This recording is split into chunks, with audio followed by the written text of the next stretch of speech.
Is this thing on? If you like rock music, punk, metal or blues, then you've come to the right place, because we like it too. It's Soundcheck. It's Soundcheck. It's Soundcheck. Check, check, check. I love it. Great. Hello, everyone, and welcome back to Soundcheck, the rock and roll and metal podcast here at Central Michigan Life. I'm Andrew Mullen, and as always, I'm joined by my absolutely wonderful, brilliant, amazing co-host, Michael Livingston. What? You don't like compliments? I do. Thank you, Andrew. You are wonderful as well. But we are not joined by our co-host and podcast editor, Ben Ackley, today. He is out. But, Andrew, we have another Ben here with us to replace it. We have probably our most common, recurring guest here on CM Life. We're always happy to have him on. Who are you? Hey guys, Ben Solis here, formerly of CM Life, now with Gongwer News Service. Big time metal fan and very happy to be back on the show, guys. Thanks a lot. Thank you for being here, right. Ben. You are a big time metal fan because we've had you in this weird funk metal rut kind of all the times we had you on. We're not getting you completely out of the metal realm yet, but we're at least expanding the realms of your knowledge here that you can share with us here on the episode. Because today, you have no idea how giddy I am for this episode. We're talking about... Michael probably knows. We're talking about thrash metal, particularly thrash beyond the big four thrash. And we're all, I think any even casual music fans at least has a general understanding of what the big four thrash is. I don't know what people's music fans' big obsession with coming up with the biggest four names in a particular genre. I've heard it with grunge, I've heard it with hair metal, whatever. But thrash seems to be the most prevalent with that. Obviously, Metallica, Slayer, Megadeth, Anthrax, those are generally regarded as the big four thrash. And while they're all great in their own rights, they have a lot of great and, let's be honest, bad records. People know about them. The thrash is a very large genre. A lot of bands are in it. What's beyond the big four? And that's what I kind of hope to explore with today. But before we go any further with this, Michael, I think we should probably plug in our social media. Of course. Feel free to follow us at SCheckOfficial on Twitter. You can follow me at Michael C. Live on Twitter. You can follow me at Andrew Mullen 4. Ben, do you have any social to plug? I do. You can follow me on Twitter at Ben Solis 1, the numeral 1. Thank you. All important numeral. But yeah, and like I said, I was very excited to do this episode today because this is one of my favorite genres. Spoilers. And I've listened to this genre for a long time, and I kind of want this episode to kind of be a guide for someone who wants to, again, look past, what I've seen, dubbed as starter metal bands. I've seen these memes going around online where people say, don't judge people listening to starter pack metal bands, kind of referring to maybe Maiden or Sabbath or the big four of thrash, and I agree with that. I don't think we should gatekeep, and I think maybe an episode that can help someone, guide through, introduce, a good number of bands that they could check out, maybe kind of expand their taste there. So that's kind of my idea for this episode. And I'll dive more into the details and how we're going to do that in a second. But what I want to do is kind of open the floor to you guys to kind of briefly share your experiences with thrash, whether it be with bands in the big four or not. Just kind of your overall love and appreciation, how you first got into it, the gist of that. Guess go first, Ben. Well, I grew up on this music. When you're young and you're a musician and you're getting into music, you have really two avenues. It's the classic rock of the day, or you dive headfirst into metal. And I was fortunate enough that I did both. But, very early fan of Megadeth and Metallica, grew into Anthrax and eventually Slayer. And I understand, there's this weird gatekeeping of the big four, but there's a reason why that those four names are always mentioned in the thrash metal conversation, is because they not only did it arguably best. You know, they had some of the most concise and most concept driven thrash metal albums that were available, and they were highly popular. So you can't discount any of that. But yeah, I mean, I grew up a huge Metallica fan, very into the earlier albums, wasn't very much into like Black Album or any like the 90s albums very much. Always kind of preferred Megadeth out of all of them. Became a very big Anthrax fan as I got back into college and started re-listening to the music that I, loved as a child. And I was fortunate enough to, I believe it was in 2019, possibly the summer before the pandemic hit. I went to go see Slayer, Anthrax, Testament, and Lamb of God with Dave Clark of CM Life, your guys' advisor. So he invited me to the show, and we had a great time. It was awesome seeing those bands. I'm not a huge Testament fan, which I know that Andrew is going to harangue me for as we get through this, because I know he likes Testament a lot. But it was just a fantastic show. And, as we go through this episode, you're going to find all of these really cool connections of these bands with each other. And when we get to Exodus, I'll bring that up too, because Gary Holt has been playing guitar with Slayer since Hanneman died. So, there's all these weird interconnected things. And I'm just really happy to be on this episode because I get to relive my childhood with you guys for a little bit. Kind of in the same vein, I get to relive some of my childhood too. I mean, my relationship with metal, thrash metal specifically, is very complicated. It's one of the first genres I ever got into. I can remember the day I first heard Master of Puppets, sitting in my friend's basement. We're playing Nirvana, and then this song skips to the next one in his playlist, and I just hear those crushing riffs and just everything that makes that song so brilliant. And then as I mature, I get older, I start to, looking back on it, I can call it pretentiousness, just like at the end of high school, wanting to explore out of just the big four, the big four of thrash and the big four of classic rock and grunge and everything.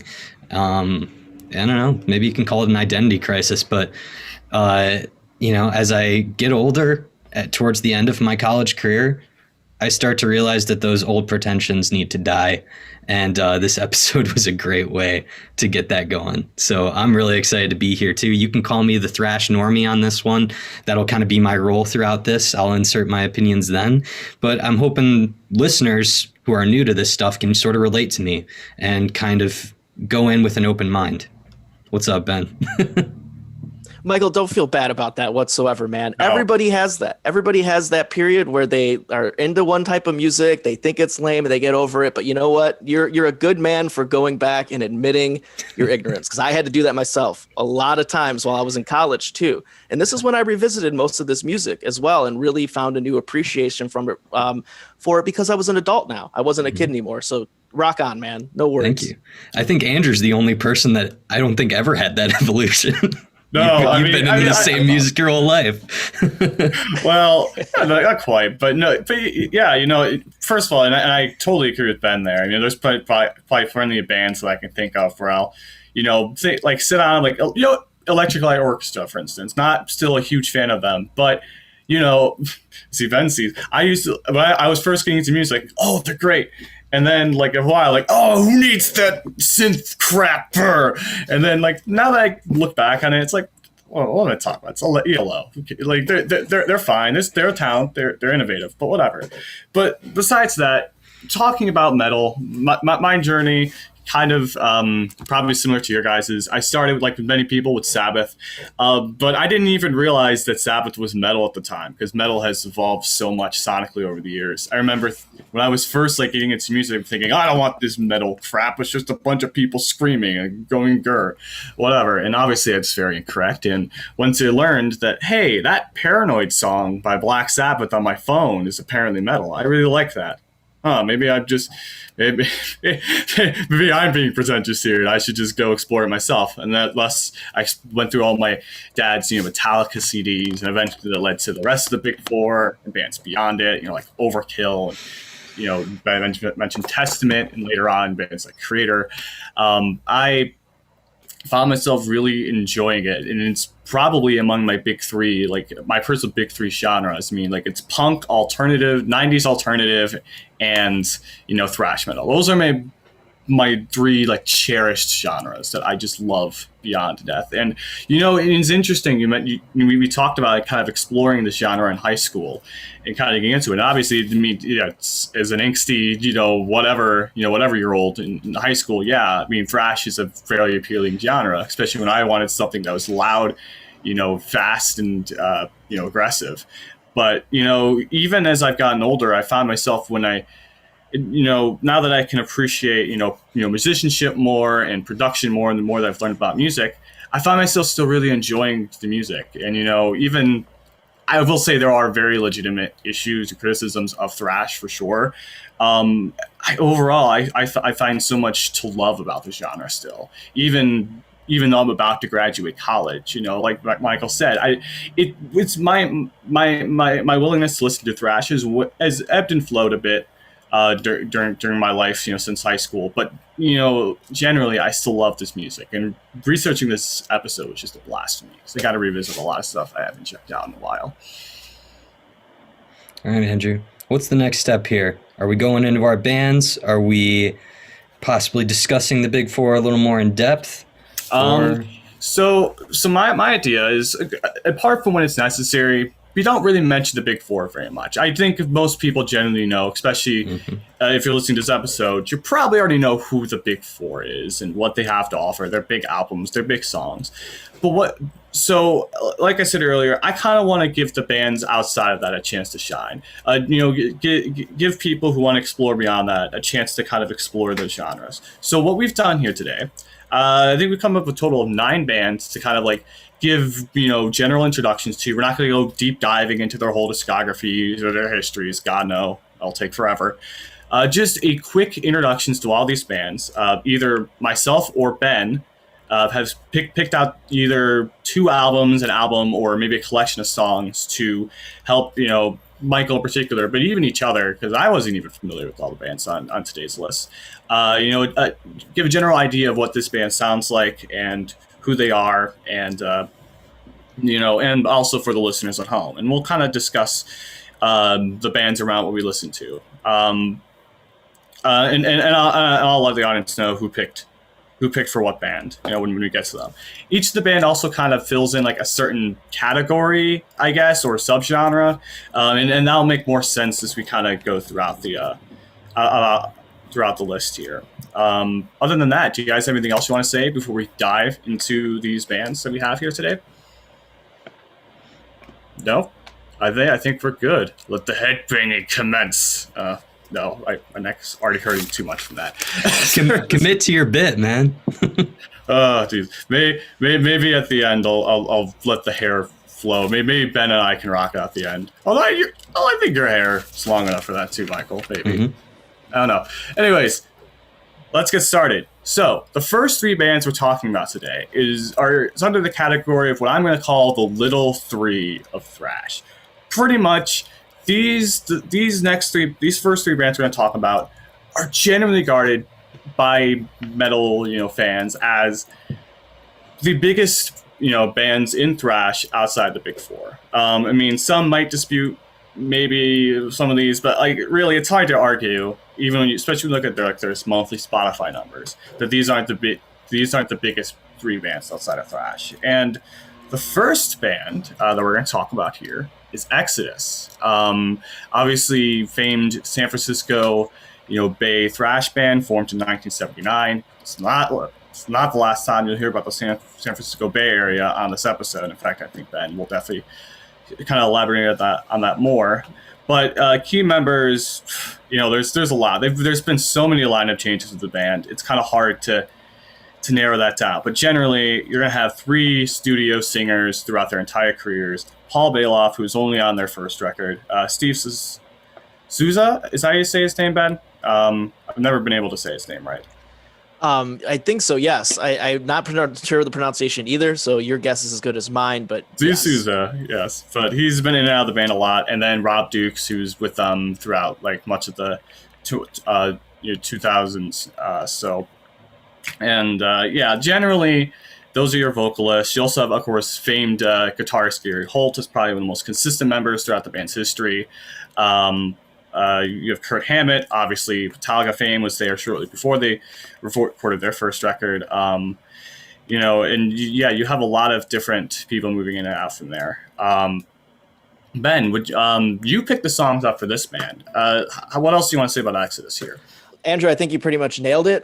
You kind of nailed their beginnings. I think it's really interesting that Kirk Hammett was an original guitarist of Exodus and left, and then, you know, became famous with Metallica, became, you know, Metallica's mainstay lead guitarist.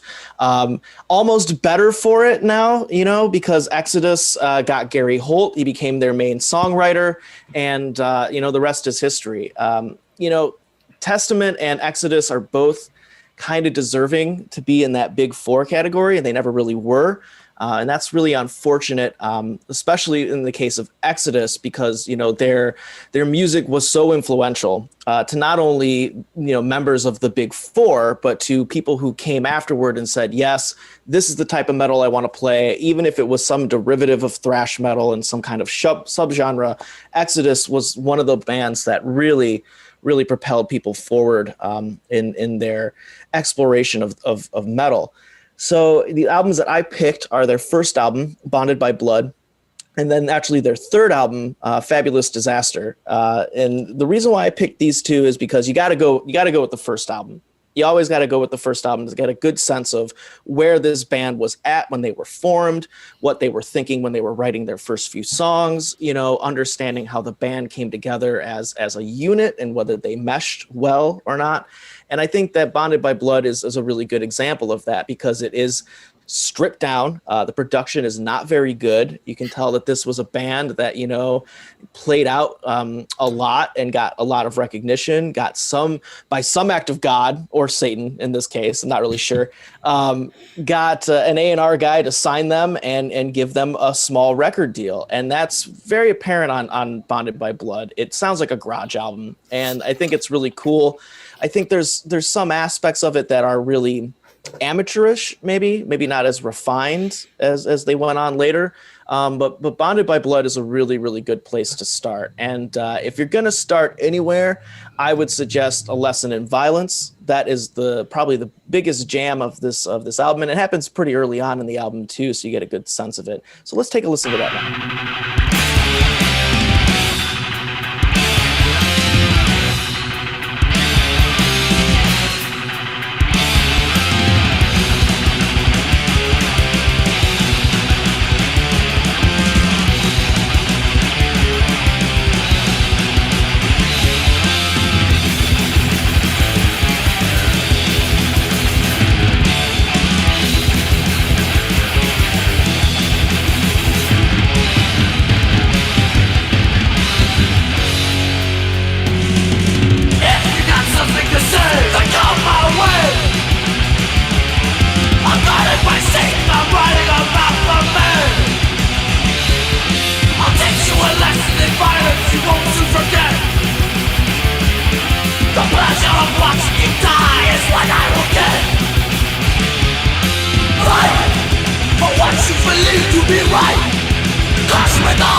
So yeah, just Thrasher, just complete, you know, example of where thrash was at in 1984. You know, everyone else, Anthrax and Metallica, they had already had albums out. So this is kind of, you know, not really a big splash. You know, it wasn't necessarily something that was brand new. But it definitely has its place along those early Metallica and Megadeth and certainly Anthrax and Slayer albums. Especially since sorry, Ben, just kind of add on that though, especially since they formed in 1979. They were right there along the beginnings with Metallica and a lot of those early thrash bands too. So certainly. And I think that's a very interesting point, because, you know, I mentioned that, you know, these bands had primarily just played out a lot, and that's how they got their following. They played tons of shows. shows, and they got tons of people to come see them. And eventually they had enough of a following where they said, hey, we can start making records. The same as with Exodus. I would totally agree. However, their first album did appear well after some of these other bands started releasing EPs, releasing singles, things like that. So, 84 is kind of the place where I'd put that. But Fabulous Disaster is a complete upgrade, if you will. And the best thing about this album is that it's concise. It's conceptually very clean. The production on the album is fantastic. You can really tell that Gary Holt has come into his own at this point. It's 1988, so 4 years later. Just really, really forward-thinking metal. And it's really interesting because 88, that's about the time when And Justice came out. So, you have all these other, bigger metal albums doing very similar things conceptually. But for some reason, just this album just hits above all of those. And, they had a pretty classic video from this album, Toxic Waltz, that got played relentlessly on Headbangers Ball. So it's kind of sad that despite how good this album was, it really didn't push them or propel them into the space as Metallica or Megadeth or Anthrax or Slayer. And that's unfortunate because this album is really, really, really good. I think out of the entire list of everything we listened to, this was the one thing that I enjoyed the most. And I had known Exodus well enough. I knew of their music. I knew of kind of their lineage. But, sitting down and actually listening to Fabulous Disaster was like really, really awesome because I walked away with a new appreciation for this band that I had grown up with. And I think their covers on the album are kind of unique as well. They do a cover of Lowrider by War, which is very strange, a thrash metal cover of Lowrider. And then on the bonus track of that, they actually have an AC/DC cover too, which is pretty cool.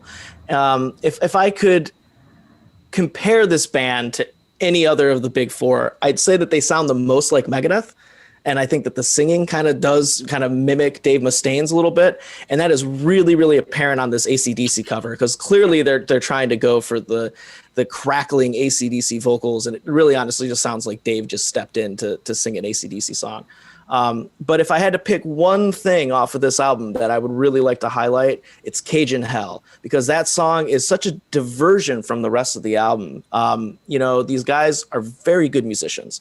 Extremely, extremely well played music and really well arranged music. But Cajun Hell is significantly, it's unique because it starts off with clean guitars. It starts off with kind of like a southern kind of like country and western stomp kind of a thing that now, eventually as the song goes on, morphs into this crazy metal tune.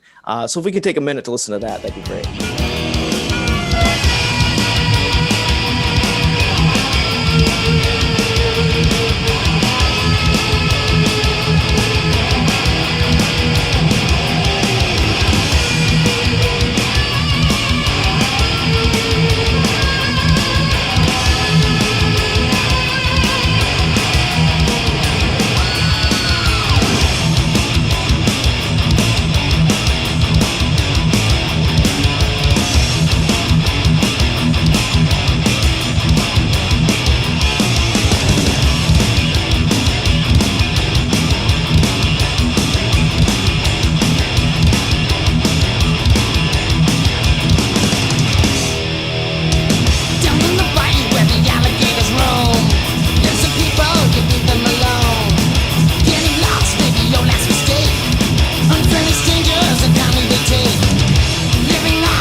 Ben, you mind if I go into my opinions of the album as the metal normie here? Because I can say that I thoroughly enjoyed the first album, Bounded by Blood.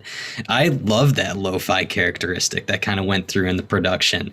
You know, after further research, I found out that they just got their manager to produce it, and I think that's really cool. I think it adds a lot of character to the album. You know, I'm not usually a fan of high-pitched vocals in this particular era of metal music, but Bailoff's vocals are really engaging, and he kind of knows how to hold down a tune without sort of falling into another key, which I hear a lot of singers kind of do the same thing. I think the instrumentals on that one check all the boxes too. It's fast, punchy, energetic. Unfortunately, I think the bass is mixed really low, and there's pretty much no end to it, no low end to it, which is unfortunately a victim of a lot of metal from this era. I mean, we can look to And Justice for All as an example of that, you know, and a lot of the time that is forgivable in thrash. But favorite track in that first album was probably Metal Command. So if Ben wants to play this now, go ahead.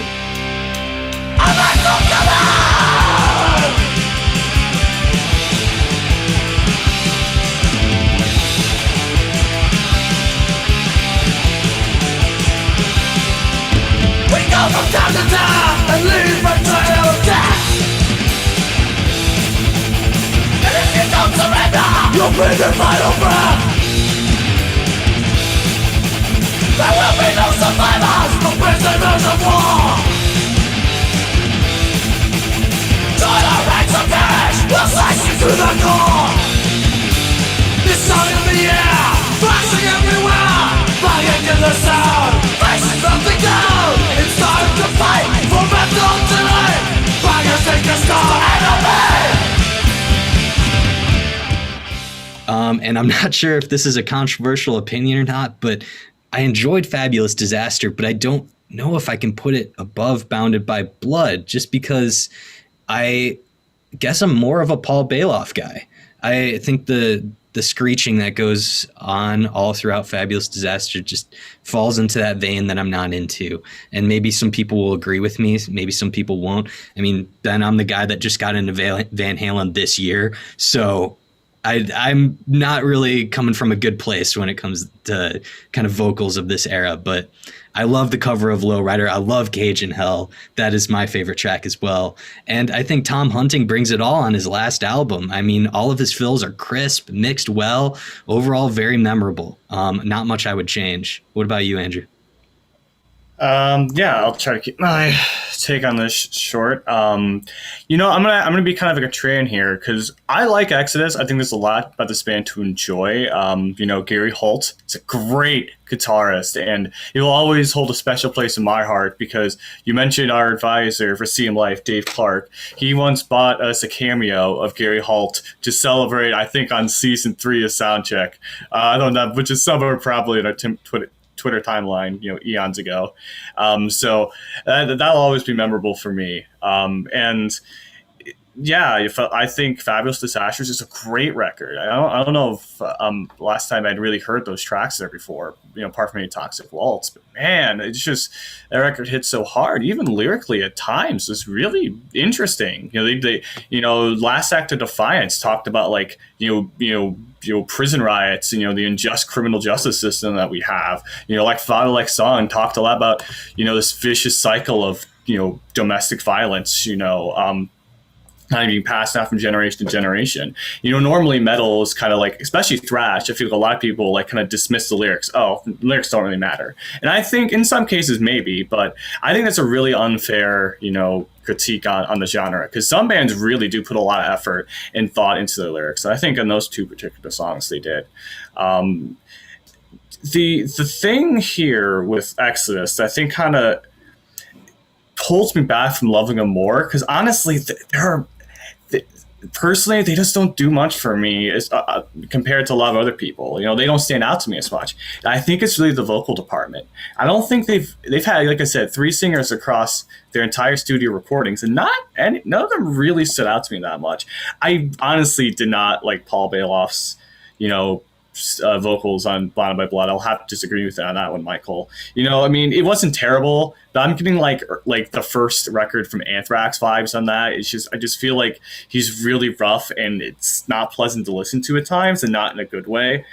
Steve was better, jump on that, especially after they broke up in the 90s and reformed in the 2000s. After he reformed, I think he was had a lot more character to his voice, which I appreciated. And their third vocalist, Rob Dukes, I think I threw in one of his songs in there, Death Amphetamine. I don't know if you two listen to it. If not, it's fine. But, he's good, but again, just none of them really stood out to me. There's so many, a lot of the other bands that I'm really going to favor on this list, their vocalists stood out to me in some crazy, unique way. And Exodus never really did that for me. So, while I think Bonded by Blood's a fun record, but I really like Fabulous Disasters, and I think even their 2000 material has a lot to be enjoyed.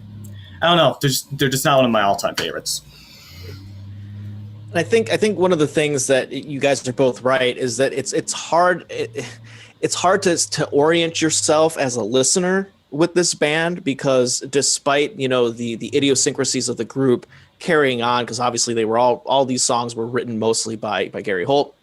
The change of the lineups, the instability of the lineups, it really does affect the listening quality. And I think that's why maybe bands that have so many lineup changes like this are unable to really make it through without like a solid core unit, just because it's all over the place sometimes. I mean, we talked about Faith No More one time, right? Obviously lineup changes up galore for that band, but there was at least a core unit where people were like, this is the group that I listened to when I got into this band, and they stuck for their classic album. And I don't think that Exodus had that, and I think that's probably why they suffered and didn't get the recognition that I think they deserve. Mm-hmm. You think we can move on to Overkill, Andrew? Yeah, do you guys have anything else you want to talk about Exodus with? I'd love to talk about Overkill, although based on how I know about Michael's taste, I'm very dreading his opinion on this band, but we will get to that in a little bit.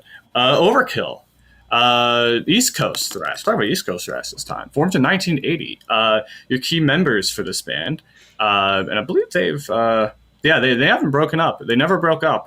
They've been consistent since that date, they've been around for over 40 years. Which is insane. Key members, you got vocalist Bobby Blitz. He's one of the most constant members in there, and powerhouse he is.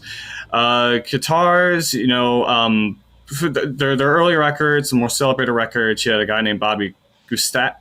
There we go. He left in 1990, and ever since then they've had every now and again, they have this kind of almost rotating cast of dual guitarists there. So I think they use pretty effectively. And then their bassist, Didi Femi, he's just or Femi, I don't know.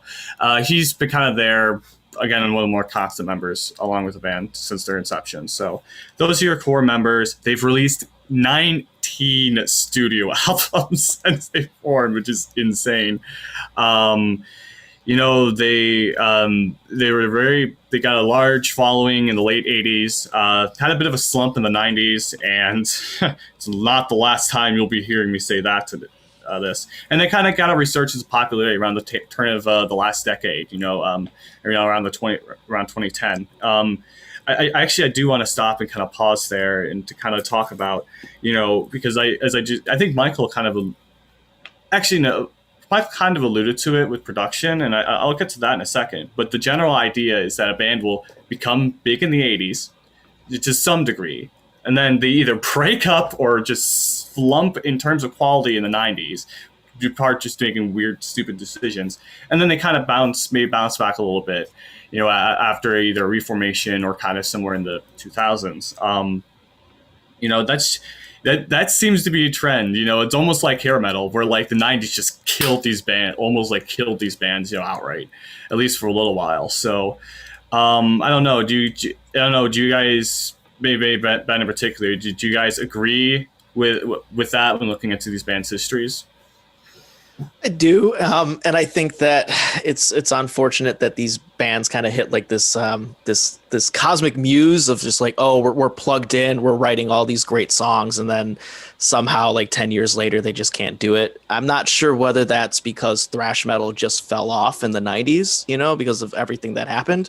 But yeah, I agree on that point at least. So yeah, and there are probably a lot of ideas why, but I imagine just trying to keep up with changing sounds. And the reason I bring that up, there's, like I said, there's no there's no exception for Overkill here. So other 90s. There's the reason I didn't put any of their 90s material in for you guys to listen to, because it wasn't not very good. But like I said, they kind of had a resurgence of popularity. So my idea for what you guys had for you guys something to listen to for Overkill was to have one record from their 80s height, particularly their second album, Taken Over, which is one of my personal favorites, along with their 2012 album. I don't know what album that is in their discography in terms of numbers. I'm not going to count. The Electric Age, because I think both those records kind of represent pretty decently well what the band sounded like in those respective time frames. Something that I will kind of repeat a lot in this episode. A lot of times, I tend to prefer how a band sounds in the latter parts of their career. I'm not going to necessarily say that's entirely true here with Overkill. I think they're fantastic enough songwriters to keep the older stuff very interesting, even with maybe, as Michael said earlier, not so great production, which I think definitely plagued Overkill's earlier records, especially since they were largely inspired by punk rock, along with new wave of British heavy metal. That's kind of where they started, so they kind of have a meshing of those sounds. And yeah, you can definitely hear it in production-wise on those earlier records. But I kind of want to take a break from myself talking. I kind of want to hear what your guys' takes on Overkill, how much you knew of them before this episode, and what you think about them overall. Whoever wants to go first at this point. I honestly, I knew of them. I wasn't a huge fan, wasn't an avid listener, so I appreciate the picks. I did enjoy Taking Over tremendously more than I enjoyed the Electric Age. I don't know what it was about the Electric Age, but whether it was the production or just because it sounded so modern, and like thrash in a modern context, if not done well, sounds aged. And so that's kind of where I'm at. But I really did enjoy Taking Over. I think that there's elements of this group that almost sound Judas Priest-ish-esque, and maybe that's kind of the vocals. But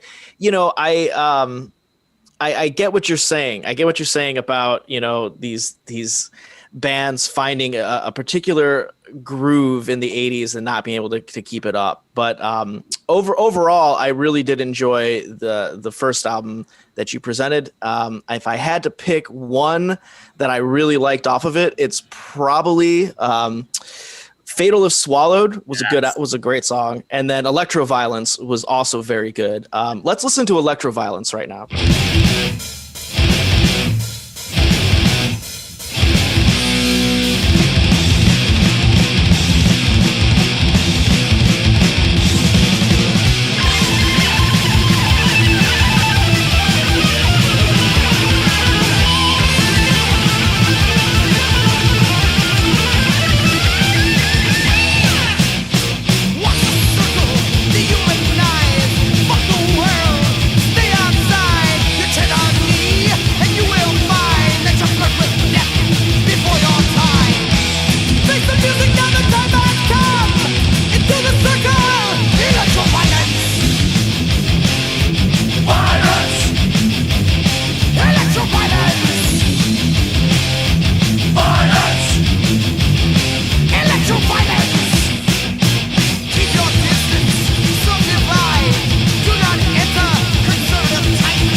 Similarly to Ben, I had never listened to Overkill before this, as with most of these bands, but I was really excited to see some representation from the East Coast. I mean, we're talking a lot about the San Francisco Bay Area, but not a lot of bands going to the other side of the United States.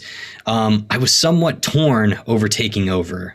Once again, I was immediately turned off by Blitz's vocals. It's almost opera singing at some points in the record, at least to my ears.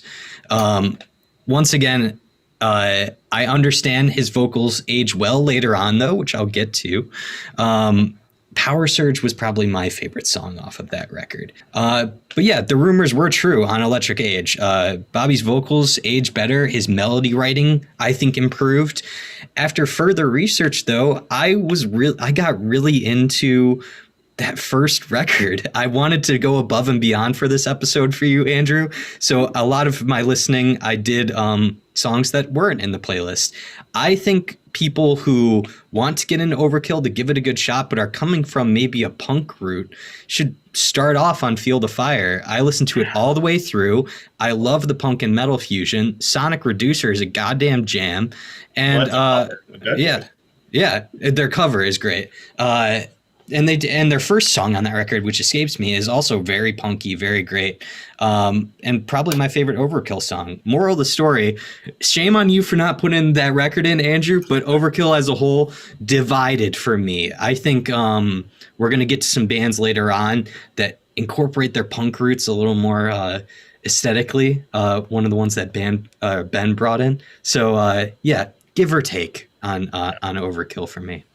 And yeah, I'm not surprised that was your take. Although I'm very happy that you listened to that first record. I think that's a really good point. I mean, I didn't put it really in there mainly because I just again, I just kind of wanted a good solid representation for each era of the band.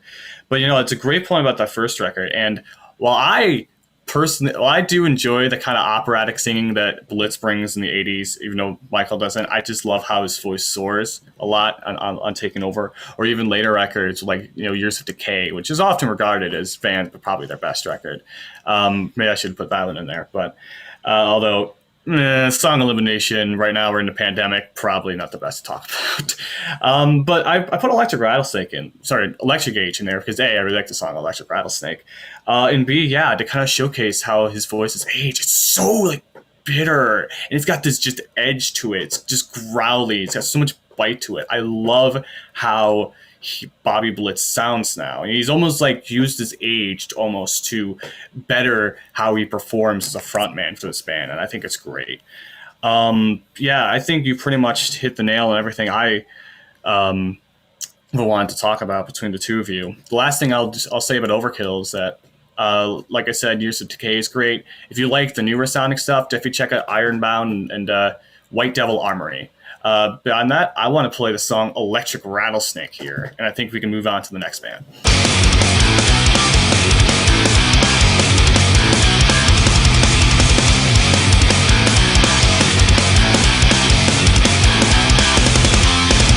Just get with the losing, see them in the eyes. He's only for bruising, the heart that you can't buy. Patience is a virtue, listen out the sin. Looked up in the desert heat, here I go again. Never seen a smile, climbing in the dirt. You're lovable reptile, yeah, for what it's worth. Poison to your happiness, poison to the soul. Come on down to the ground so we can sing it all. One thing yet, I'll set me free, not too bankrupt that you should see her. All wrapped up down around your leg, let me loose off the powder keg. I love you more than you can take, make no mistake. Electric rattlesnake, more than you can take, a two-pack break. Electric rattlesnake, also make no mistake, two-pack did not get a break. One me and I'm shaking bang. Electric rattlesnake, more than you can take, no mistake.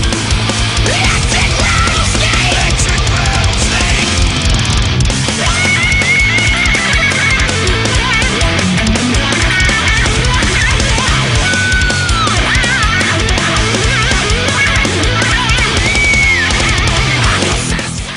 All right. We're going to round out the little three of Thrash by talking about a band we've already mentioned a couple times here on today's episode, Testament. Formed in 1983, your key members are going to be Chuck Billy, a longtime vocalist. I think actually Steve Souza, who's longtime singer for Exodus, was actually in this band when it was known as, I think, Legacy before Chuck Billy joined. So again, you have more of those connections there. Testament is indeed another San Francisco Bay Area thrash band. You also have your big guitarist in here, Alex Skolmek and Eric Peterson. I don't know. Sorry if I pronounced that first name wrong.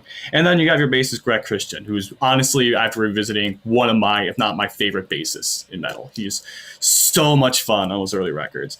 They gained a lot of popularity. Though the first record, The Legacy, featured one of the more popular songs, Over the Wall, and they kind of really just kept rounding out their sound as they went on. Like I said, they had a really, especially on the album Practice What You Preach, had a really fun, bouncy song with their bass lines there. They kind of went in a more experimental direction on The Ritual, which is kind of like their Black album, if you want to compare them to like someone like Metallica, and then they kind of went and experimented with like death metal and black metal and all these other genres in the 90s, blah blah blah. Kind of a slouch period for them, kind of. And then they kind of went back to the roots in the mid 2000s and have been consistently releasing records since. I really love this band. I know Ben doesn't. I don't know where Michael stands on them, so. Before I kind of go any further with my thoughts on them, I want to hear what you guys have to say about Testament. Ben, why do you hate Testament so much? Okay, so it's not even. I think the main thing is just some of this music, either whether it's a sonic quality or it's like a songwriting quality. Some of it just hits you, and some of it just doesn't. Some of it just sounds like chugga chugga chugga chugga chugga chugga, and then that's all it is. And for me, just prior to this episode, that has always just been Testament to me. For some reason, they've always just been the throwaway thrash band. I remember when we saw them with Slayer and Anthrax, and I got to be honest with you, Andrew, and you really hate this. I walked out. I went and got a hot dog. I went and got a drink of something, and then came back because I was so not interested. But I feel bad now, having not sat and watched that show, because after listening to some of the selections that you chose, I have a new appreciation for Testament. I'm not going to say that they're my favorite thrash band. I'm not going to say that they rose above, some of the other bands that I picked. But I am happy that you were able to give me a good selection. I think that you're correct. These earlier albums are very much dyed in the wool thrash metal of the same ilk of everything else that we know and love. I think there's some evolutions there that happened with the band that maybe just didn't work out well for them from a songwriting standpoint.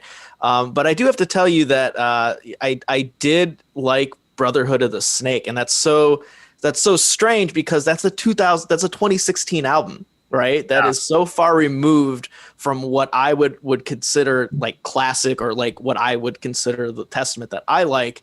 And so that was interesting too. And I will say this, that you got a vinyl copy. That's great. That's fantastic. Much of their stage setup was all Brotherhood of the Snake, like the artwork and like prop and sets and stuff like that. So it was cool to kind of listen to that retroactively after having seen them. So, I've changed my tune a little bit. I apologize for talking smack about Testament. But I agree with your take on that, hitting a really good stride in the 80s, kind of falling off, and then kind of finding their wind again near the later end of their career. So here's my opinions on Testament. As opposed to Exodus and Overkill, Andrew provided me with a smorgasbord of Testament songs from various eras. So I'm just going to give my top 5 right away, just to get it out of the way. 5, Stronghold. 4, Souls of the Black. 3, Over the Wall. 2, Brotherhood of the Snake. 1, Return to Serenity.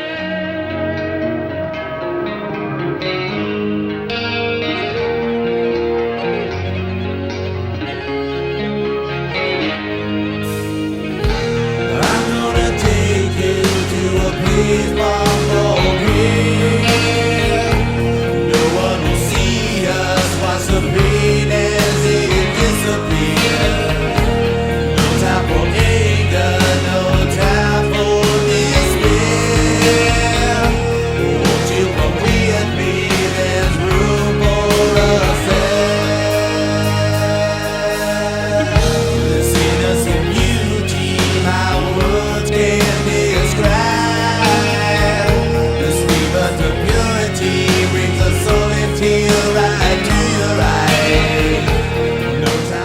However, even with all of these songs I just named, we keep bringing up Dave Clark.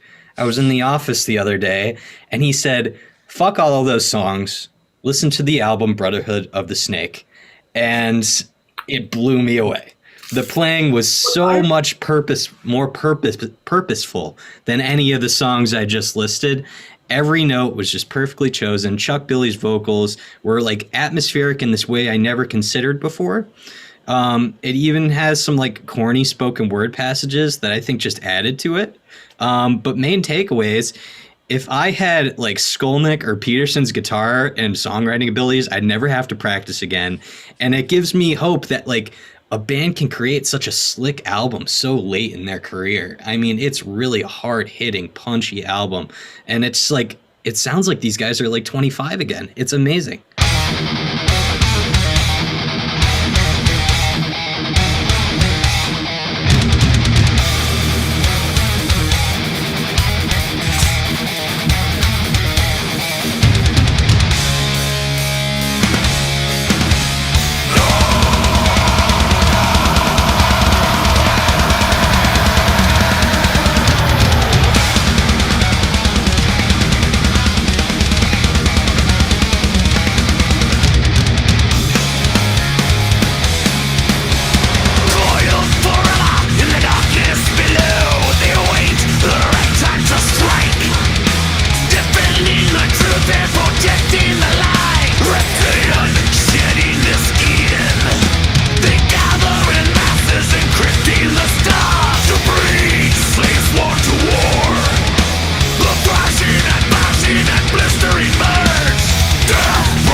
Well, I'm pleasantly surprised. I really like Brother of the Snake too. I think it's a great record because I have it on vinyl. But no, I love Testament. I hadn't really dug deep into them after a while. And kind of listening to everything they had to offer throughout the years. I try to keep it balanced. I should have probably explained at the start. I did kind of create more of a, like Michael said, it's more of a sport of songs for these guys to listen to. Kind of kept like the first part of their career. Like half the songs I chose from there, and then half the other songs from the later material started from 2008. And yeah, there's just something. There's just so much to enjoy with this band. I forgot how many ballads they've written over the years, and I don't think and you actually mentioned "Return to Serenity," which is probably one of their biggest ones. In fact, probably their biggest ballad song, maybe even. And I love that song. Ritual. Not a perfect record, certainly not as good as Black Album by Metallica. I think. They're able to take a lot of different ideas and put them well. A lot of great political songs too, with songs like Native Blood and Greenhouse Effect comes to mind in particular. It's just like I said earlier, the way that those basses just bounce on those early songs, and the way that just their newer stuff on albums like Brotherhood of the Snake just gut punch you. It's just so great. And just Chuck Billy, I think, while he doesn't have as much of a higher register as a lot of these other bands, I still think his register is overall pretty low. I think the band's able to work around him really well. Whether he's just barking, on these newer records, or kind of just soaring and howling on these earlier ones, it's just something about how forceful he delivers his lyrics on these records I just love so much. You already mentioned Brother of the Snake. Great newer track, and I think it would be a great song to play here on today's episode. But I also want to highlight an older track, to kind of keep some balance in there. I'm going to bring the song, like I already mentioned it, Greenhouse Effect. I think it's a great track of a great record, Practice What You Preach.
for this next one, Andrew, I want Ben to introduce this band, but I need to go right after.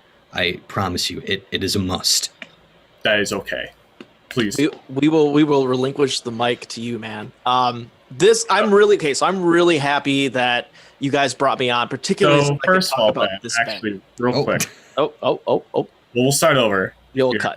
I do want to clarify for the audience that so we've finished the Little Three of Thrash. These next two bands are personal picks from either me or Ben. This next one's Ben's personal pick. Now, floor is yours. I am excited. Let me just preface this and say I'm excited. This was one of the main reasons I was really happy to be on this show with you guys, because the minute that you floated the idea, let's talk about thrash metal, the first band that popped in my head was Voivod. Canadian thrash metal, considered one of the big four of Canadian thrash. So these guys are very well known, and I guess maybe you're kind of playing inside baseball if we're picking other big fours of countries to be in this conversation. But not many people in America know about this band, which is unfortunate, because I think if you're talking about thrash metal, you guys brought up really good points. There's this mixture of hardcore punk. There's this mixture of this like second wave British speed metal that they were trying to emulate here in the States. Very much the same in Canada, obviously. But few bands really took it to the next level. Few other bands, integrated progressive rock music and like almost math metal, math rock into their music. Unlike Voivod. Voivod did it all. And that was what's really special about them for me, is that in many ways, if you're looking in like a comparative context, these guys are like the Rush of thrash metal. And it's not just because they're Canadian, it's because that they have done so many weird progressive things with their music. And, they started in 82, so around the same time as everybody else. But they had some lineup changes, but for the most part, this band stayed the way it was until at least their guitarist, Denny D'Amore, passed away before one of the albums that I actually highlighted. And I'll get into a little bit about that. But one of the great things is that this band has had a serious evolution over time, and it was charted on each album. And I think that's hard to say with the other bands. I think that there's like a period where they do one thing, they move on, they try something else, and either that doesn't work and they go back to what they're doing, or they continue to try to experiment.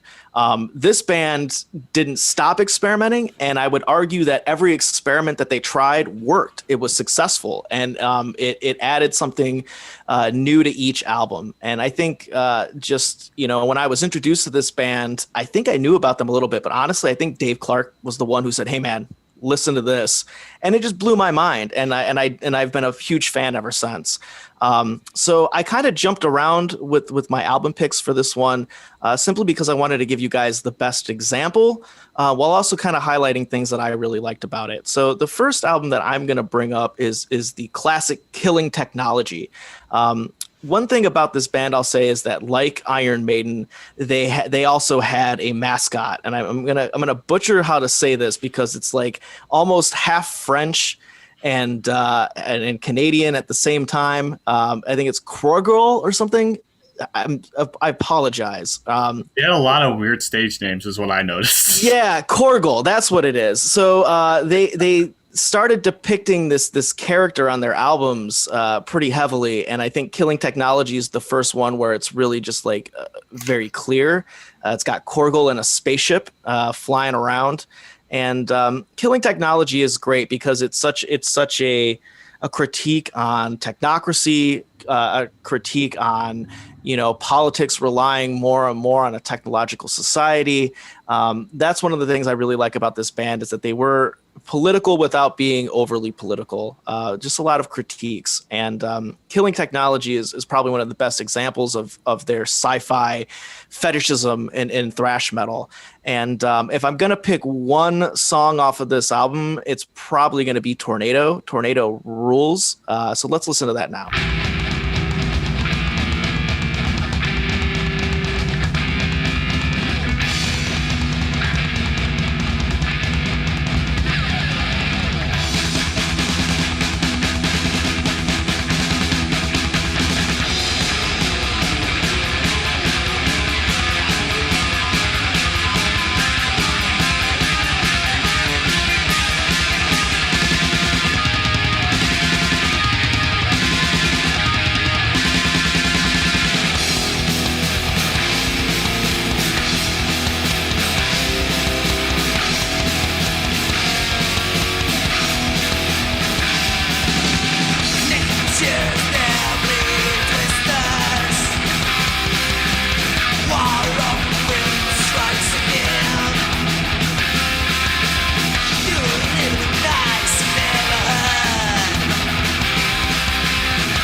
And so yeah, so that's a pretty good example of them in their 80s prime, starting to really just start to experiment with the progressive metal that I kind of brought up. And what we're going to do now, though, is we're going to fast forward. We're going to fast forward considerably to the last album that had Denny D'Amore on it. This is 2006's 14. 14 is a phonetic spelling of 14, which is the number 14 in French. And interesting about this album is obviously the contribution of Jason Newsted. Jason Newsted is playing bass on every track of this album, and he actually wrote this with Denny D'Amore right before he passed. They had recorded most of this album in Denny's house, and eventually, he died. So when he did die, Jason sent this to the rest of the band and said, "Let's finish this album," right? And they did, and I think it's great from the standpoint of being kind of a labor of love for these guys, doing right by their guitarist. But also this album it just kills. I like Michael, he said earlier that some of these bands had crushing riffs. There is no more crushing of riffage than on this album. And Jason's low end on this album really adds so much to their normal sound. One great example is the second track, Dognation. So let's take a listen to that now.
Just awesome. And another thing I'll say about Voivod too is that, as much as they kind of integrated some of this hardcore punk sound into their earlier days, I will note that later on they got almost more of a post-punk sound to their thrash metal. Things kind of were less distorted, maybe a little bit more clean guitars, a little bit more experimentation with synthesizers.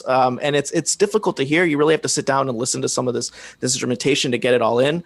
But I will say that, they're big fans of Public Image Limited. And in a lot of ways, their music it almost had an influential thing on Public Image Limited too. So it's really kind of this weird crossover of these punk roots kind of, stretching out as their career went on. But yeah, I love this band. So just thank you so much for letting me highlight Voivod, because not a lot of people know about them. Yeah. Ben, let me tell you something, man. Voivod is the reason you're welcome back on this show anytime. I listen to Odds and Frauds, and I was like, holy fucking shit, this is what I've been looking for. So I went back, I immediately listened to War and Pain in its entirety, and just sitting there stunned. Like, this is like what every thrash band eventually should come to be. Like, I'm going to quote Dave Grohl here, who is known for being kind of a sensationalist, but he called Voivod the most badass band he's ever heard in his life. And it came pretty close for me. I mean, these guys really just carved their own path. It seems like they were just totally unaffected by some of the more bullshit that happened on the American West Coast. And I think this is just like the prime example of great thrash outside the Big Four. I mean, this is what's reawakening. This kind of stuff is what reawakens my childhood love of metal. So thank you so much for bringing this on. Odds and Frauds is the one I would like to play. It's almost as if like I kept thinking like Smashing Pumpkins with detuned guitars huffing toxic gas. So you could play that one, Ben.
My only regret with this episode is that I didn't get to listen to more Voivod, but you can bet that's what I'm going to be doing after. And if I might make a suggestion, listen to Dimension Hatros, because that is what I would highlight as the other prime example of their 80s period of just fantastic songwriting, fantastic conceptualism. I'm really happy to hear that you enjoyed that. That makes my heart sing, man. Yes. I just liked it. But what did you think, Andrew? I'm sorry. I had to get all my emotions out. No, that's okay. And I mean, you've already said a lot. Maybe more grandiose than I was going to say. But generally, yeah, I mean, I'm kind of the same boat as Michael. I knew of Voivod. I knew that they were kind of sci-fi themed and they were experimental with their sound. That's about it. And again, I really wish I got to them sooner. I loved Killing Technology. I thought that record was fantastic. I love all of the themes on there. I love the sound.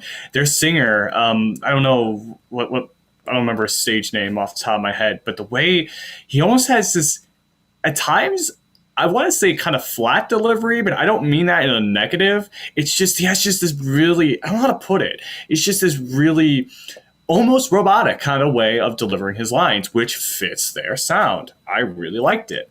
I think they had a lot of unique eccentricities about them that made them a really standout band to listen to. Very unique in the genre. Was it crazy about Kreator? I think some of the songs sounded a little too ridiculous to me. I thought the production was nice. Jason Newsted, obviously always a great thing to have on anything because he's wonderful. But beyond that, I don't know. Kreator's wasn't as much for me, but I definitely want to check out some earlier Voivod. I thought Killing Technology was great. And definitely one of Canada's finest imports, along with Annihilator when it comes to thrash.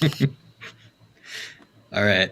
How are we moving on? This is one of your next picks, right, Andrew? Yeah, so this is my personal pick. So I'm very excited. We're going back once again to the San Francisco Bay Area. But I feel the band I want to bring up here has maybe not as much as Voivod, but definitely a few unique qualities, some I think makes them stand out. Talk about the band Death Angel, formed in 1982. You have your key members being Mark. Oh my God, I mispronounced his last name. Asagueda. Don't even try. Asagueda. There you go. I'm just gonna leave it with that. Rob Castavani, lead guitarist, the only real consistent members. And then again, a lot of these bands have so many different, wildly varying lineup changes. It's hard to keep track of. They had a lot of underground success before, in their early years, particularly with the first two records, the Electro-Violence and Frolic Through the Park, I think is what it's called, before reaching Act 3, their only big major label record from their first run in the 80s. They broke up in the early 90s, 91, I think. I think most of the members, except for the singer, went on to form their own band under a different name, but whatever. I'm not counting this part. Death Angel reformed in the early 2000s, and since then, every now and again, we'll drop a record, and I have to say, they're really, really good.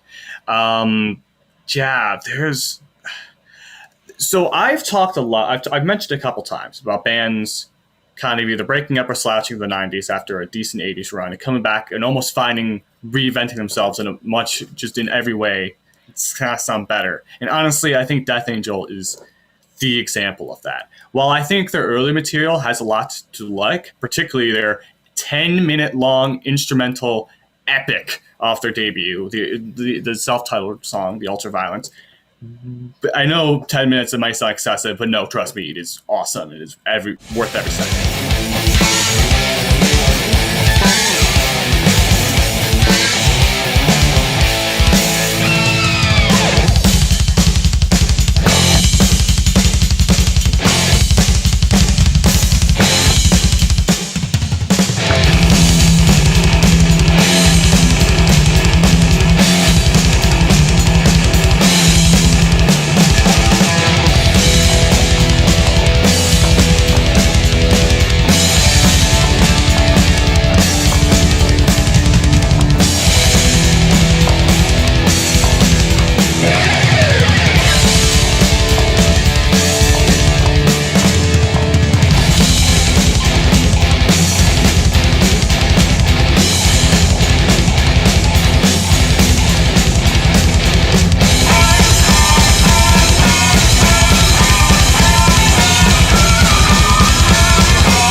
But, you know, once you get to like this Frolic Through the Park, that is a sophomore slump. Like, I don't know what Bored is supposed to be, but I don't like it.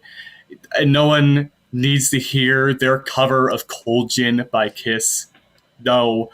Act 3 is, I think, a bit better, but to me, it just doesn't compare to what just the punch and the aggression that I hear off their later stuff. You know, it is just so... Oh, I just don't even know how to put it. You know, what I had these guys listen to for this, I'll just leave it off there. I had listened to the album, 2013 record, Dream Calls for Blood, slightly overlooked, but my favorite record of theirs. And then I again kind of gave them a sampling of some earlier stuff along with some other stuff from their later career. I'll kind of get into, I can kind of touch on more in a little bit about what I think makes this band slightly unique compared to their other contemporaries. But I want to hear what you guys have to think, what you guys thought of Death Angel, and if you knew him at all before this episode.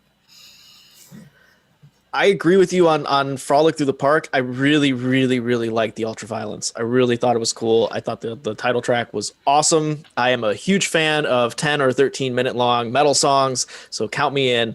And I really liked Act 3 a lot. And I know you only threw a couple of songs on each album, but I actually went through and listened to all of Act 3, and I really, really, really dug that too. I guess my only take is going to be similar as we go through all the rest of this, is that, you know, maybe it's like a time and a place thing for me, that the 80s material and possibly the early 90s material always like shines through for some reason. It reminds me of being a child and having that be what the music was around. Because mind you guys, I was born in 88. So, you know, by 94, I was already listening to music, not aware of what was going on, but, you know, aware of what music sounded like back then. And I don't know, it always hits the nostalgia button when you throw these 80s thrash metal albums at me, because I'm just like, yeah, that's great. And I can't wrap my head around the later stuff. So I appreciate you throwing all of what is this? The Dream Calls for Blood. Yeah. I didn't appreciate it for some reason, and I don't really know why. It didn't hit.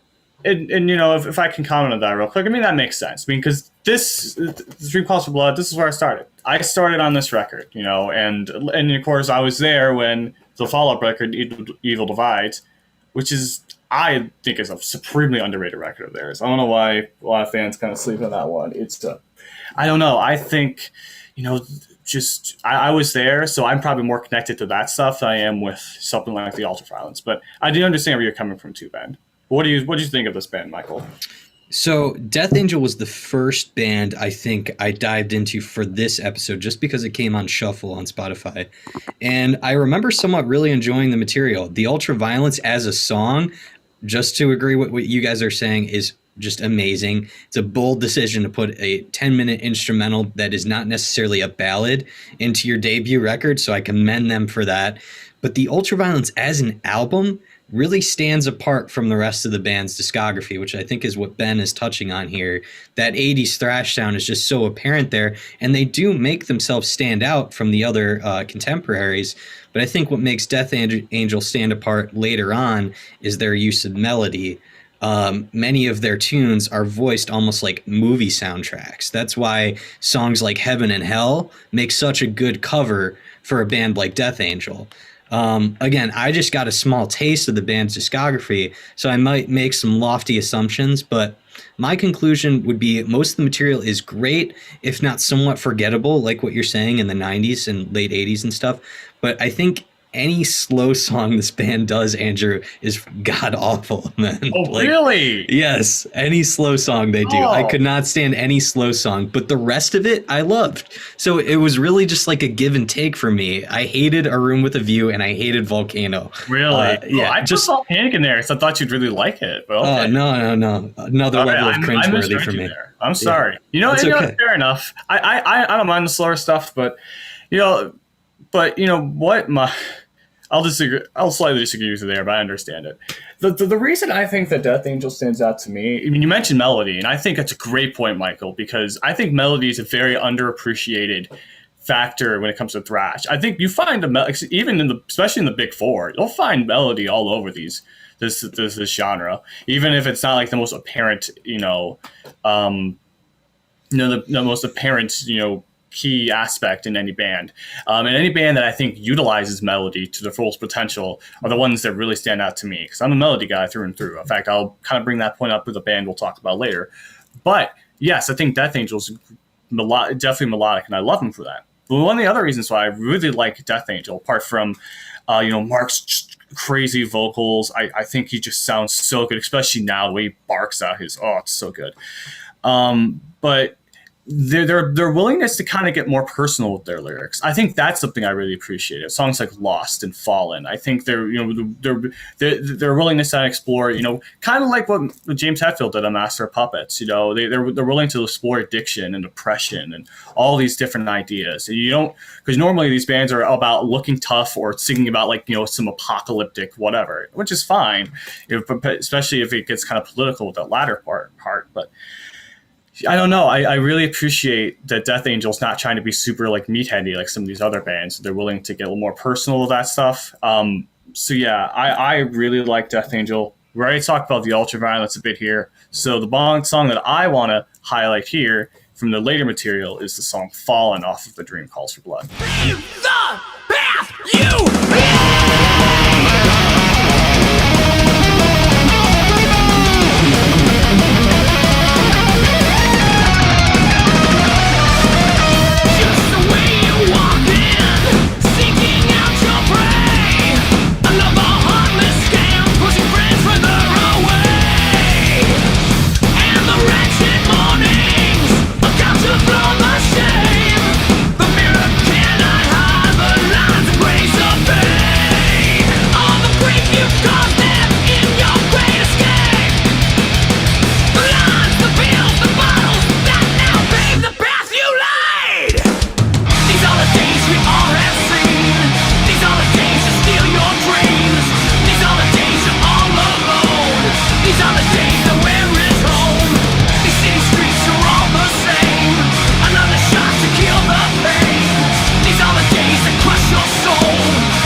That being said, you guys have anything else you want to say about Death Angel before we move on?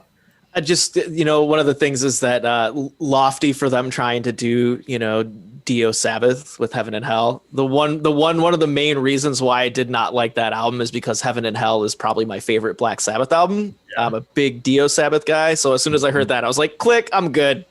I'm glad that this is at the end of the album because I'm done. Well, that's a little unfair because that was technically a bonus track. I don't know why it's not listed as such on Spotify, but fair enough. But Yeah, I don't know, the Relentless Retribution, Dream Calls for Blood, The Evil Divide, great modern thrash records, at least modernly released thrash records I think everyone should go check out, along with the Ultraviolence.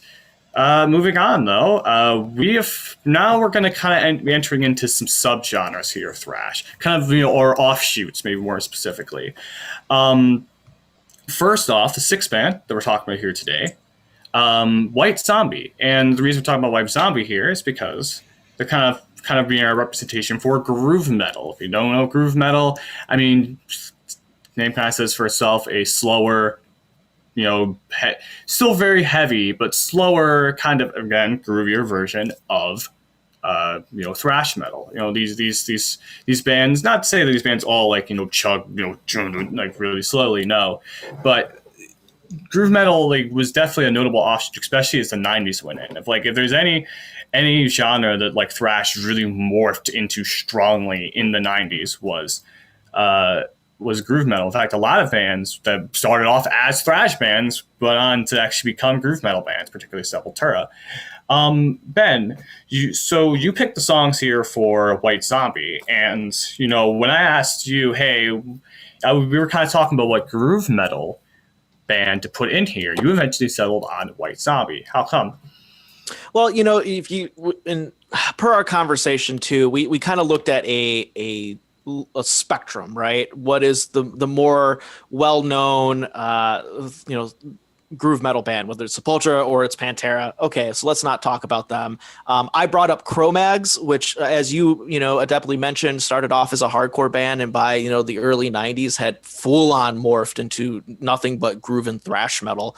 And the only thing is that Cro-Mags is kind of an outlier almost, even though I would put them on this list. White Zombie is a really good selection because it fits right in the middle. Obviously it spawned the career of Rob Zombie, and Rob Zombie very much, while he started to do his own thing, I think the groundwork laid in those early days, those later days of White Zombie really informed what he was going to do later.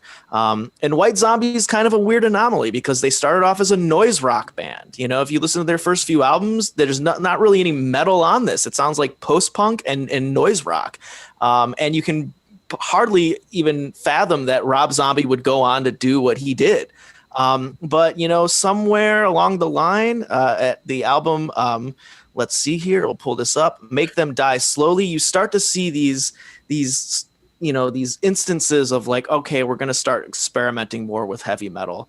And then it just full on morphed to what we know as White Zombie. I think about the movie Airheads. Have you guys ever seen the movie Airheads? I know of it. It is a Brendan Fraser movie, also Steve Buscemi and Adam Sandler. They're a band that can't get signed, so they hold up a radio station to try to hopefully get their song played on the air. Well, there's a really interesting part of that movie where Chris Farley has to go out and find one of their girlfriends, right? And he goes into a club and White Zombie's playing in the background. And I remember that was my first instance of hearing about White Zombie. I was like, who the heck is this band? They look cool, they sound cool, and being a drummer, I was just like, I'm full on into this idea of groove metal. So White Zombie had to stand out to me. So let's take a little bit of a step back and go back to Make Them Die Slowly. Again, if you listen to this album, it still has very many elements of that kind of that noise rock sound that they had before. And only a few songs I would say on this album are really kind of like a sign of where they might go. Also of note on this album is the first time that they're really starting to explore like the horror aspect of the band. Obviously Rob Zombie is a huge horror fan, and White Zombie is a classic old horror movie. So, you start to see some more of that at play here. I will say out of any of these songs on this album, the one that I would highlight the most is probably Acid Flesh. Acid Flesh is great, and let's take a listen to that now.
So hopefully that gives you an idea of where they were at. Kind of low production, quality, again, with this kind of garagey sound to some of these bands. And that really, really takes a detour on the next album. And I'm gonna try to do this. My Spanish is not as good as it should be, but La Sexorcista Devil Music Volume 1. This is the first. As good as mine. I've never been there. Yeah. By the way, I'm Puerto Rican and Mexican, and I can't say that still too. So there's that.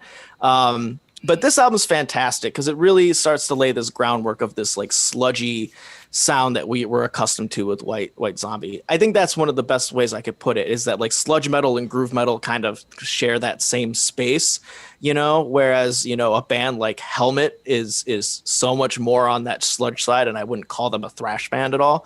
White Zombie kind of plays well with that sludge metal, groove metal sound really, really well. And of course, the best example of this and the most well-known example of this is Thunder Kiss 65. Probably one of the most well-known White Zombie songs. Let's take a listen. Oh my God.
And again, that evolves into Astro Creep, and Astro Creep is a really cool album because I think it just kind of just builds upon what was already there. And I think that if you're going to look for what was the bridge between early White Zombie to Rob Zombie's career, it was definitely Astro Creep. And the cool thing about groove metal is that I think it wasn't afraid to play slower tempo tunes. It found a good space to still be as heavy, as hard hitting, without crushing you with high tempo riffs. And again, there's kind of this bluesy aspect to it, and most of thrash metal is not blues based at all.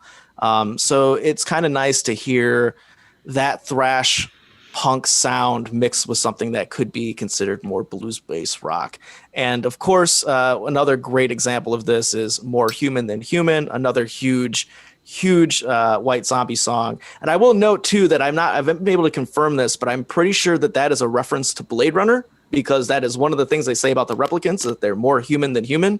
And him being so into sci-fi and horror genre, I gotta imagine that's where he got this song. So let's take a listen.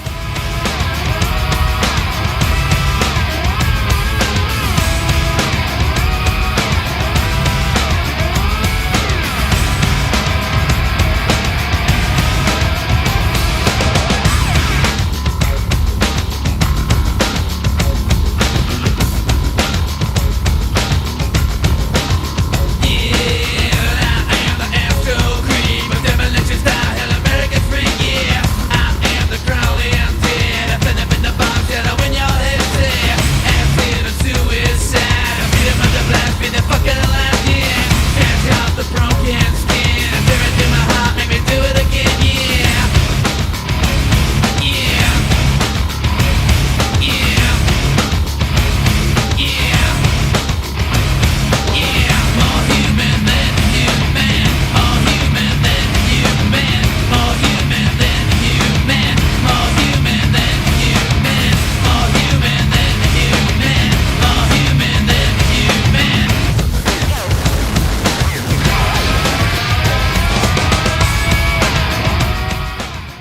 But yeah, so if you want really great examples of groove rock or groove metal, excuse me, definitely check out White Zombie. And if you haven't heard of Cro-Mags before, check out Alpha Omega because that album kills.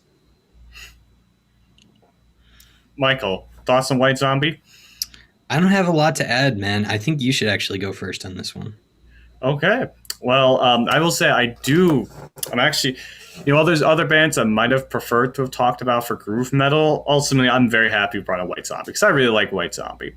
Be clear, for like 2 records, I love La Sexer, that one, and some Aster Creeps. Love those 2 records. They're so much fun and so indicative of everything, of like kind of reflects a lot what was happening at the time, with alternative metal in the 90s. I mean, so much interesting experimentation was happening. We talked when we had you on for Faith No More. I'm sure we talked about it then.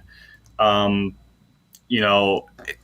don't know. I just love that sound so much. And yeah, I know alternative metal will eventually mutate into the doldrums that was new metal. But when it was great, and I think White Zombie kind of falls under that. And I think it's just a natural. I think groove metal and this band in particular with these 2 records are just natural progressions from that genre. I've always, what were you going to say, Ben? Oh, I just wanted to add too, like you're absolutely correct, and especially with the grunge thing too, is that I mentioned sludge metal, but like in a weird way that the grunge had such an influence on what was going on in rock. None of these thrash metal bands were going to survive, and even any of these hair metal bands survived any of that. I look at Guns N' Roses, right? Complete aside from all of our conversation, but Use Your Illusion was supposed to be one of the biggest rock albums of all time, and it got shut down because grunge had appeared out of nowhere. And then Guns N' Roses, the biggest band of the 80s, was a non-factor at that point. So yeah, of course you need to evolve and you need to kind of go a different route. And I think that's another good thing about White Zombie is that they weren't afraid to be like, we're weird, we're a strange band, and we're probably not going to be well liked. So let's just go out and do what we want. But because it mixed that grunge and sludge and thrash metal thing so well, I think that's why they were really popular then. Yeah. And, listen, I've tried many times to go to like Make 'Em Die Slowly. Can't do it. I don't know why. Something about that record just turns me off. As the Flesh is fine, but I don't know. But no, but seriously, those 2 records are definitely worth a listen for anyone's time. And I think if you definitely want to explore any genre, if you haven't really delved into groove metal at all, definitely go beyond that. The 2 things I will cap off to finish with that. The less said about Rob Zombie's solo, the better. And if you want to explore groove metal further, beyond Pantera, I already mentioned Sepultura. I also highly recommend Machine Head, particularly their first record. I think a very spotty career, but when Machine Head's good, they are amazing. So, Michael, what do you have to say to kind of round off this topic? Yeah, I'm just going to have some quick comments because I unfortunately did not get the chance to listen to White Zombie as much as I would have liked. So I'm going to kind of burn through the witches here, if you would, and and just highlight the noise rock albums because I am kind of have a favoritism, a love for noise rock, and those first 2 records are amazing examples of kind of a noise rock band doing their own thing. So yeah, I would give that a chance. I'm very partial to those kind of releases when a band starts out kind of inaccessible and then gets more accessible. I think that early material is something special. So that's all I want to say about White Zombie. I do have a lot to say about Kreator, though. You mind if I actually debut this one? Sure. I'll do you mind if I kind of give a quick sure. introduction? Because before we talk about Kreator, I should probably mention, so that was White Zombie's groove metal. Now we're going to kind of dive more, at least with Kreator, into German thrash. Now I know listeners at home might be thinking, okay, it's thrash metal, but in Germany? Okay. I don't know what makes that so much different. And I'm sure in many cases not drastically different than what you would be getting over here in the States during the 80s. But particularly with bands like Kreator, Sodom, Destruction, the German thrash was particularly a real precursor to what we'd be hearing later with death and black metal. You'll definitely hear a lot of influences, stuff, a lot of like precursors to those sounds in the German thrash in the 80s, which is why I kind of wanted to highlight them, because they kind of brought something a little bit different. And we're not talking about death metal or grindcore here, so this is probably the best, kind of way to touch on those. But you've really piqued my interest, Michael. You want to introduce Kreator? Okay. What do you have to say about Kreator, Michael? Besides Voivod, Kreator was probably my favorite band on this list. Nice. May not be surprising for a lot of people because over the past year, as I said, my metal listening has been at an all-time low. But the one exception from that is my slow but sure interest into black metal territory. Ever since Andrew and I did our black metal episode with our old editor Brent, I've been picking up some scraps of black metal here and there, mostly kind of transcendental atmospheric stuff that some people seem to hate. But Kreator is not completely black metal. I mean, that's why they're on this list. They're undoubtedly thrash, especially on a riff standpoint. But all the same vibes of black metal are there, especially in the vocal department. That shrill, just like tortured performance has been sort of an acquired taste for me. So I really enjoyed this band. I knew Kreator before going into this one. Like I said, I sampled a little bit. I like Kreator. I was really excited to listen to more of these guys. And as you can expect, I loved pretty much all of it. I nearly got into a car crash listening to Phantom Antichrist. So I wanted to... That makes sense. That makes sense. Phantoms calling across the land, leaving trails of blood and sand, and this torture and misery. Souls awake enough to see far beyond the light. Phantom, Antichrist. Phantom, Antichrist.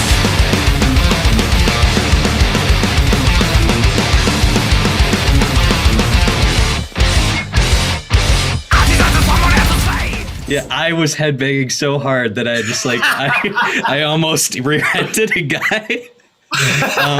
But I will be more careful in the future. Do not drive and thrash metal. I think it is, at least here in Michigan, I've been told that it is illegal, even if you're in the passenger seat, it is illegal to headbang, in the front of the car, because of they say if you're headbanging, and then if you get into an accident, if you're headbanging, it could increase the force going to the dash. I don't know if that's true or not. They're taking our rights, man. But yeah, I can't recommend this band enough. I know Ben didn't get a chance to listen to these guys as much, but what are your kind of opinions, Andrew? So you've touched on a lot of what I've already wanted to say. Especially as someone, for me. Yeah, before I actually get going, I'll just give a brief overview of this band. I mean, the history is fairly similar overall. Your key member is going to be Milind, also known as Millie Petarosa. I'm pretty sure. So they're right. I think he's the only constant member throughout the band's history. Although their drummer, Jürgen Ventorilla. Don't try. we've had name mispronunciations all throughout this episode. At least I'm opening up to it. But yeah, fair enough. I'll give it a rest. But the drummer has been a pretty large constant throughout the band's history. They kind of started off making really aggressive, almost death metal like songs, kind of at the start of their career. Vocally, also very similar to black metal, like Michael said. Large songs, largely about violence and aggression and blood and whatnot, which is fine. Their second album, Pleasure to Kill, is often regarded as a fan favorite and was an international underground cult hit in the 80s between metal fans. While they would kind of lyrically grow out of that by the start of the 90s, that's also kind of their dip here because they started to experiment. There was I think I included a couple songs from the late 90s that actually, for one of the few times the thrash band kind of experimented well, but they kind of incorporating more electronic elements into their sound. But by the early 2000s, with the album Violent Revolution, they kind of went back to their thrash roots. But at least something I've noticed as you go on to their later material, vocally. They're more melodic. You definitely hear a lot more elements of black metal in there. And honestly, someone who doesn't like those really screeching, black metal vocals or like gruntal death metal vocals, they don't really do much for me. I think Milland is a great middle ground. It's a fantastic middle ground because he's still very thrashy in many ways he performs. You can still hear some melody, especially in the later records, but he still has those crazy violent shrills or those howls that he just screams, kind of going on the later material. I think like I said, it's a great middle ground, and I think is honestly if anyone does want to get into death or black metal, this is honestly a band to start with. Them and Sodom as well. This is another band, but I do prefer the later material over the classic material. Again, the Pleasure to Kill is a fine record, but my favorite record there is actually the most recent one, Gods of Violence. I loved that record so much when it came out. I know that's going to give a lot of Kreator fans are going to give me side eyes for that. I don't care. I really like it when they bring the melody, and the more melody they brought in their more recent material, it's just where I really gravitate to it. You mentioned the song Phantom Antichrist, Michael. That's a great track. I kind of, again, gave you guys a smorgasbord of stuff to listen to again. So, and I maybe slightly favored the later releases more, but Hordes of Chaos, War Curse, Under a Total Blackened Sky, Voices of Death, World War Now, Totalitarian Terror, Army of Storms are just some of the songs I had you guys listen to from the releases that I really like. If you want to check out some early releases, Pleasure to Kill is a classic, but one of my personal favorites from the early stuff is Extreme Aggression, as well as Coma of Souls. So generally that's where you should go, I think, for Kreator. I want to play the song World War Now right here. It's kind of a sampling of their newer material.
Michael, do you have a song you want to highlight for everyone listening at home?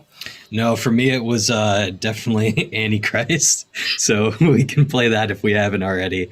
In our last 15 minutes here, though, I think we should talk about... Real quick, Ben. I know you didn't really get a chance to listen to Kreator, but I was wondering if you had any experience really with the German thrash scene, just to kind of give you a chance here to talk.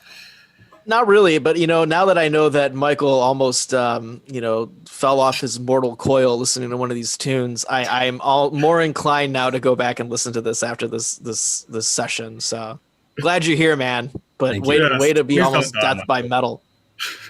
That's not a bad way to go. Death by metal music. That's pretty awesome. But now we have another. Do you have anything else you want to say about this band, Michael, before we move on? No, man, I'm good. All right. Well, let's talk about a band I think we're all pretty familiar with, I think, here. I think this is definitely one where we can say that. I had Ben pick out this music for this band. We're talking about going away from German thrash. We're talking about crossover thrash, a genre full of short, aggressive, punk-like metal songs. I love this genre. So many bands from the genre I love to death. But Ben, you went, when I asked what crossover band you wanted to talk about, you went with an all-time classic. Who'd you pick? You can't talk about crossover thrash without talking about Suicidal Tendencies, man. I know it might be cliche. It might be the most popular iteration of what you could consider crossover thrash, but it's the first thing that pops into your head when you think of that genre. Suicidal Tendencies is probably one of my favorite bands, which is just funny enough because of how over the top somewhat that they are. There's some element of cheese to them, especially as their career went on. But if you're looking at a clear example of how hardcore punk and metal music found like the same space in the 80s, you can't look any further than Suicidal Tendencies. Started as a hardcore band in the 80s, in 1980 to be exact, by Mike Muir, who became one of the only remaining members from that original lineup. It's pretty much. I was gonna say it reminds me a lot of like Social Distortion. It really it's only the singer. Yes. I think it's just a revolving door. It's constant revolving door. Yes. All the other positions. I would absolutely agree. It is very much Mike Muir's band, and you can tell because everything is centered around him. It's centered around his vocals and his lyrics. There's all these kind of anthemic qualities to all of these songs, and you can tell that a lot of this stuff, started as lyrics and lyrical concepts and ideas, and then morphed into tunes. But the best thing about this band is because they were not afraid to really dive headfirst into something that maybe their fans weren't gonna agree with. I think about Black Flag, right?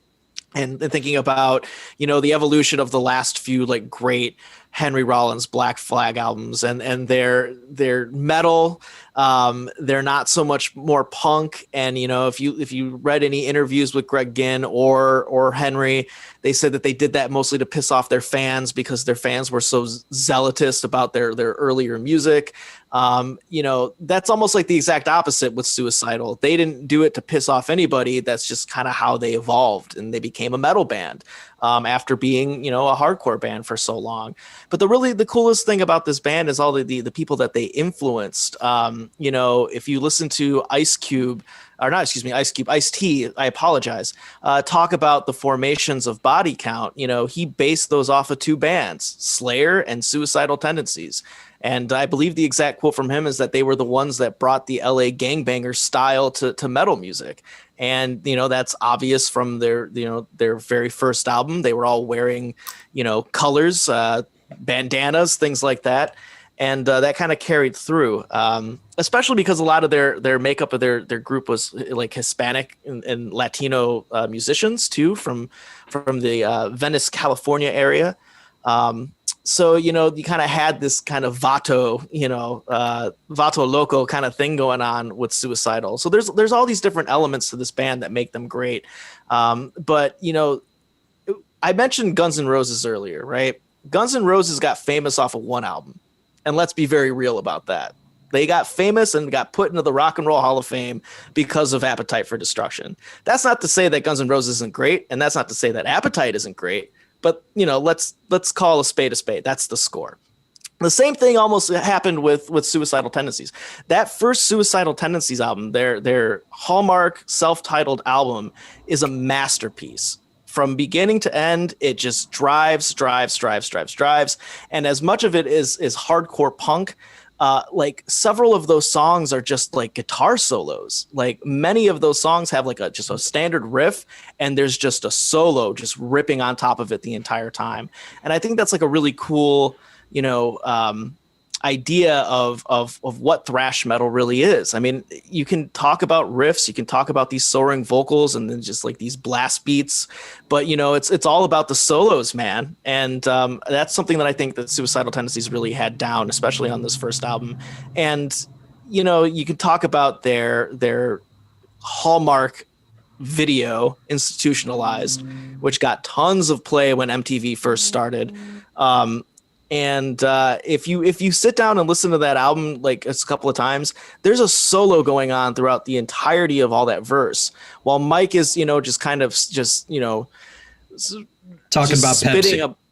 Talking about Pepsi, which became a Fred Durst line later on, which is awful. But he's talking about all these these issues of youth, right? Being pent up, being angry, being frustrated about all these different things that you don't really understand because you've got all the hormones and the puberty and you know, you're starting to like girls or guys if you're into that. It doesn't matter, but you're confused. You're a pubescent and you're confused. And I think that's one of the things that Mike Muir really nailed down on this album. But despite all of that, again, there's just nothing but shredding going on behind him, and it's all mixed very well for a first time out to really say this is who we are. The self-titled Suicidal Tendencies album is a masterpiece in my eyes, and you can't really get away with that without playing Institutionalized. Let's hear a little bit of Institutionalized. I was in my room and I was just like staring at the wall, thinking about everything. But then again, I was thinking about nothing. And then my mom came in and I didn't even know she was there. She called my name and I didn't hear her. And then she started screaming, Mike, Mike! And I go, what? What's the matter? She goes, what's the matter with you? I go, there's nothing wrong, Mom. She goes, don't tell me that. You're on drugs. I go, no, Mom, I'm not on drugs. I'm okay. I'm just thinking, you know. Why don't you give me a Pepsi? She goes, no, you're on drugs. I go, Mom, I'm okay. I'm just thinking. She goes, no, you're not thinking, you're on drugs. Normal people don't act that way. I go, Mom, just give me a Pepsi, please. All I want is a Pepsi. And she wouldn't give it to me. All I wanted was a Pepsi. Just one Pepsi. And she wouldn't give it to me. Just a Pepsi. Keep my shirt with my sleeves. Not running back to CSC. Just yucky, just lazy. It's the word now, right? I'm not crazy. Institution. You're the one that's crazy. Institution. You're driving me crazy. Institution. They stick me in an institution. Said it was the only solution. Didn't need it from that love. Protecting from the enemy myself. God, I love that song. It's just so great. And, you know, as much as that album is hardcore punk and it's called Crossover Thrash, let's just say that that's a punk album. Their next album, though, was much more of this thrashy vein. And I think that they really started to embrace kind of going more into like a riff-based metal band as opposed to being like a hardcore band. And a lot of that is evidenced in the way that Mike changes the way he sings. If you listen to all of the first Suicidal Tendencies album, he's like barking almost, you know. He's like using his normal tone of voice, and he's just phonetically just on rhythmically saying things. On Join the Army, which is the next album that I really kind of highlighted in full, he's almost singing like Lemmy in a weird way. He changes the tonality of his voice. He drops his register. He's attempting to actually sing some sort of melody over these tunes as opposed to just kind of just barking lyrics. And it really changes the way that the band starts to feel. I gotta admit, at first, when I was younger, I only liked that first Suicidal Tendencies album because it's the only one that I really related to. But as I kind of got into, later high school and then eventually went back to college, I really got into Join the Army. And it's kind of a clear evolution of that bridge. There's still some elements of punk to this album, but it's really starting to say, okay, this is where we're going, and we're going with a thrash sound. And if I had to pick one song off of that to really kind of highlight any of that, it would probably be Possessed to Skate. Possessed to Skate is probably the best song on this album. Let's take a listen to that.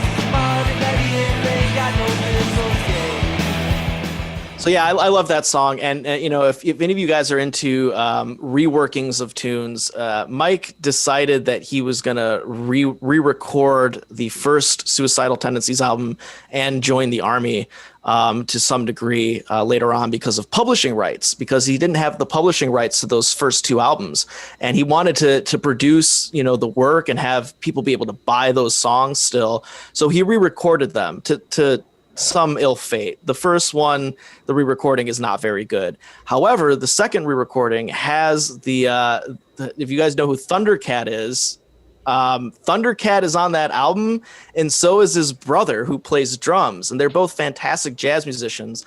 And so there's like almost this weird jazz fusion quality to the re-recording, and their version of Possessed to Skate is really great. So if you have a chance, go check that out too. It doesn't lack any of its you know, respective metal balls. It's still pretty hard hitting. But you know, the best example, if you really want to talk about Suicidal Tendencies as a thrash band, it has to be How Will I Laugh Today. How Will I Laugh Tomorrow. It goes from the title track of the album is How Will I Laugh Tomorrow. The rest of the lyric is If I Can't Cry Today. It sounds kind of cheesy, but it's a really good example of where they went.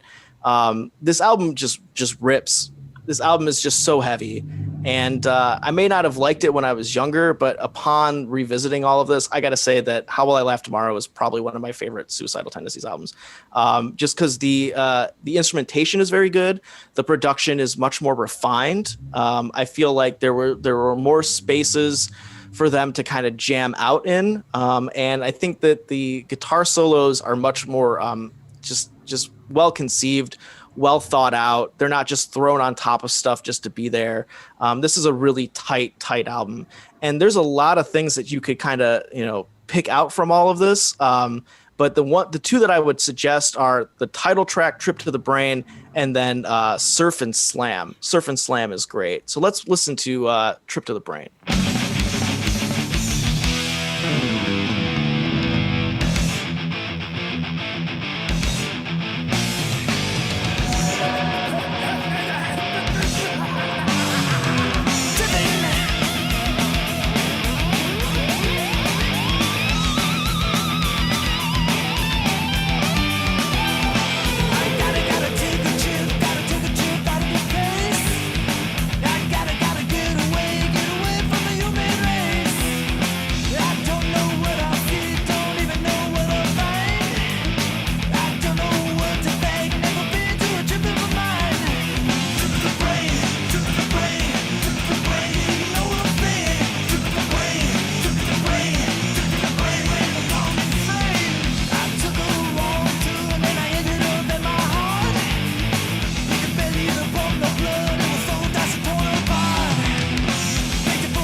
And also, if you haven't seen the music video for Trip at the Brain, it's really interesting. It's like kind of takes the whole institutionalized concept of that video and just kind of like slams steroids into it. It's just fantastic.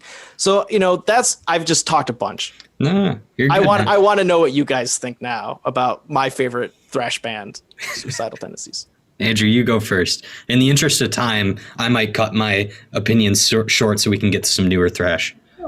I'm still interested to hear what you have to say about these later records, Michael. But I'm going to disappoint you slightly here, Ben, because here's the thing.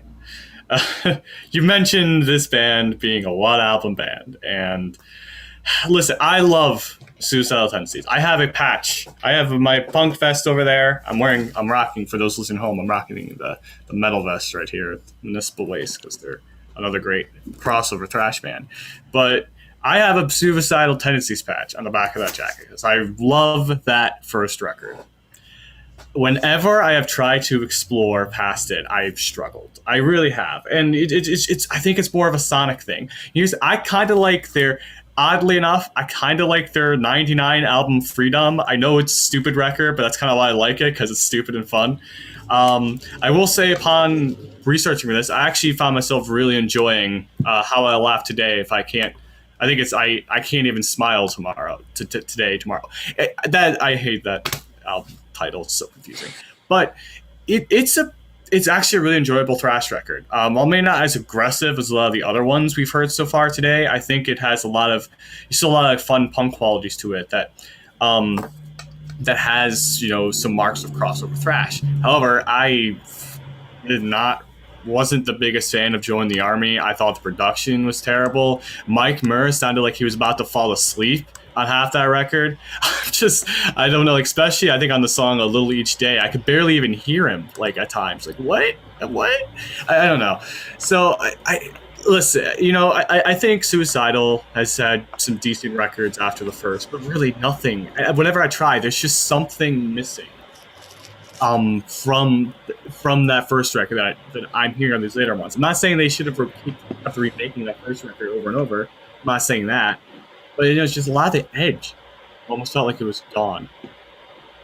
So I disagree.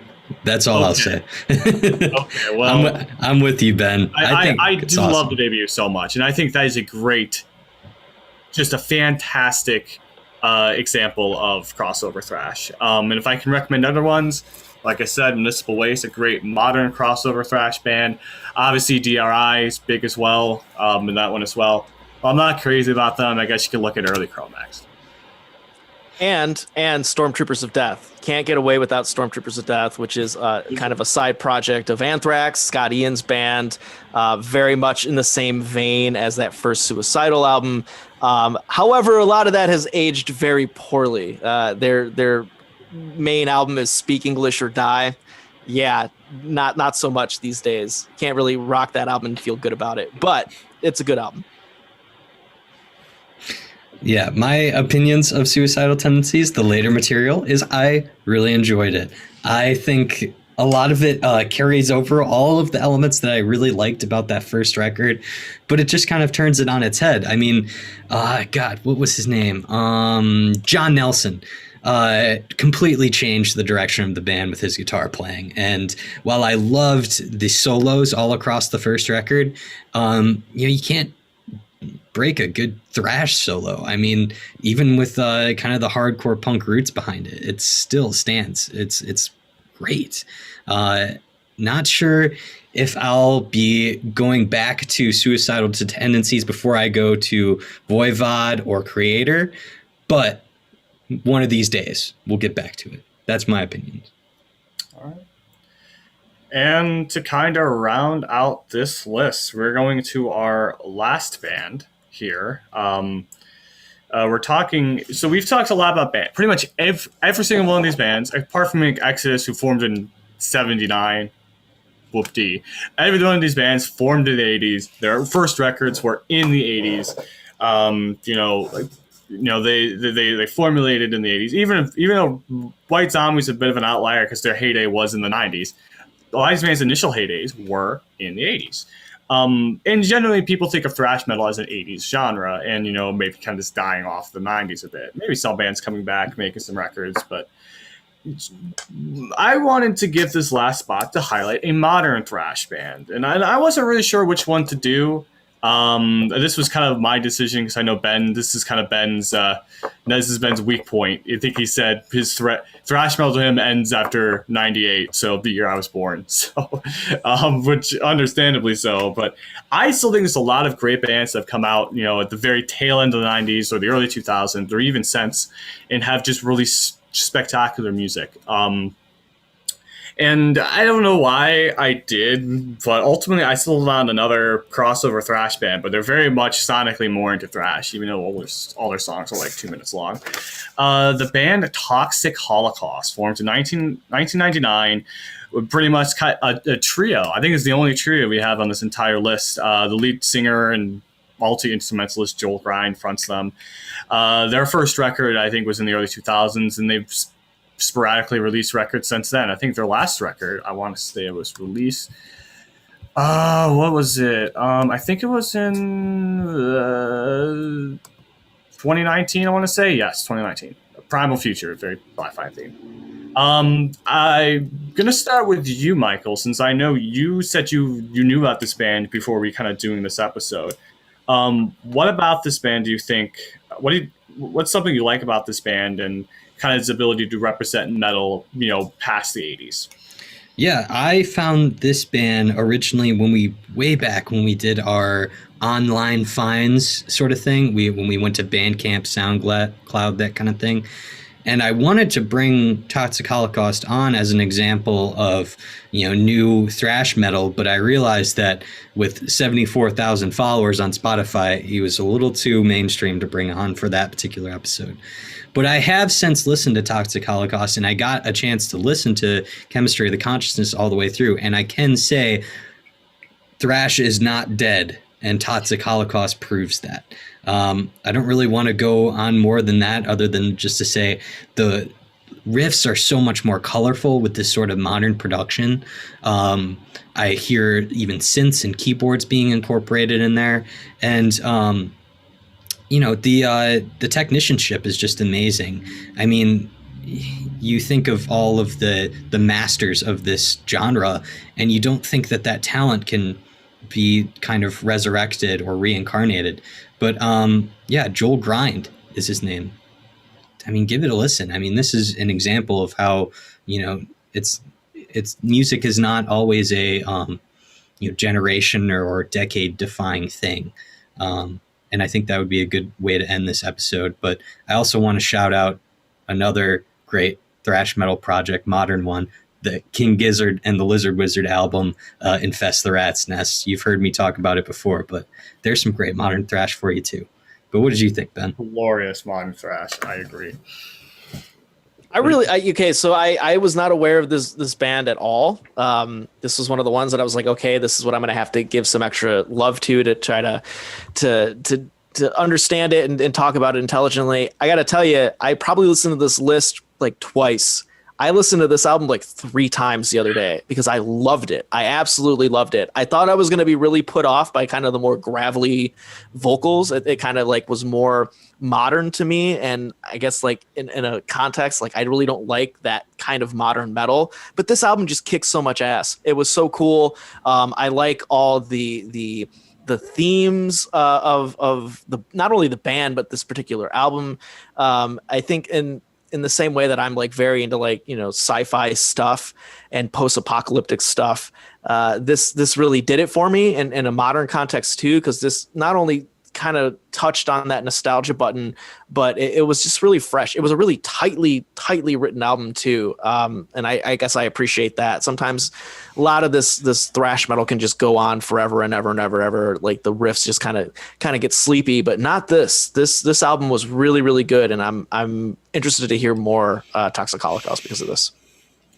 I'm really happy to hear that. Yeah, I mean, they're not my favorite modern thrash band, but I do really enjoy what Toxic Holocaust can bring to the table. You mentioned tight musicianship. I don't know if I already said it, but technically they are another crossover thrash band. I was trying to avoid that so we wouldn't have to double dip, but because I think there are other bands, modern metal, modern thrash bands that don't really have to dip into that. But I think this is still a great way of reviving both thrash and just crossover thrash in general.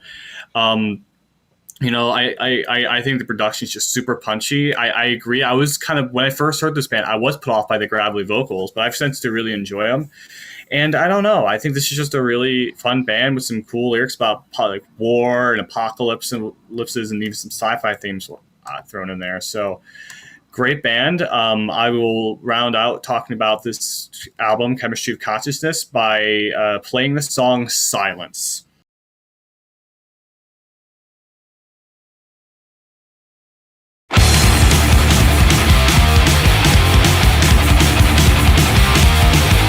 Mountains of wasted corpses and bullets much too close, sentence to eternal silence. The bunker is the grave. The piercing screams are wounded and silence from the dead. War is just like a nightmare from which you won't awake. A nightmare eternal will haunt you till you're dead. The piercing screams are wounded and silence from the dead.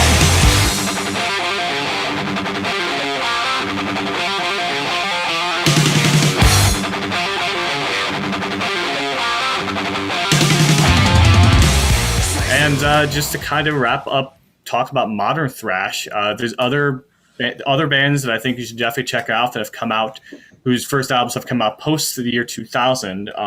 Definitely check out. I already mentioned Municipal Waste, but I also recommend the band Evil, the band Havoc, and my personal favorite, and the one I would have brought on this episode, if not, I've already talked about their 2017 album, Woe to the Vanquished, so much in their decade wrap-up list a few seasons ago. The band Warbringer. Seriously, listen to Woe to the Vanquished. That is, that's a stunning record, and I think that is the best example of thrash surviving past its initial heyday.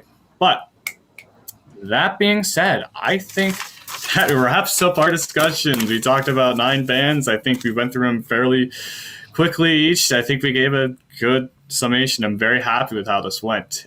Before we kind of give closing thoughts, a fun activity I want us to kind of do. I'd like each of us to create our own, based on our own personal opinions, whether they're in the Big Four already or not. I want us to create our own personal, if we had to pick, if in our ideal worlds, who would be in the Big Four thrash to each of us? I don't know who wants to go first, but Can we include the original Big Four or just the bands we talked about today? it could be any thrash band, including in the Big Four, the ones who are already in the Big Four. Okay. Do you guys need a moment to think about that? I think I got mine. I think I got mine too. I have mine as well. All right. Andrew, why don't you go first in that case? All right. Well, the top, gotta say it, Metallica. I know I've been raising all these bands so much throughout this entire list. I love thrash beyond the Big Four, but if you ask me, Metallica is still top tier thrash. They're the best one. I know a lot of people argue me about that. It's fine, but I love Metallica still to this day.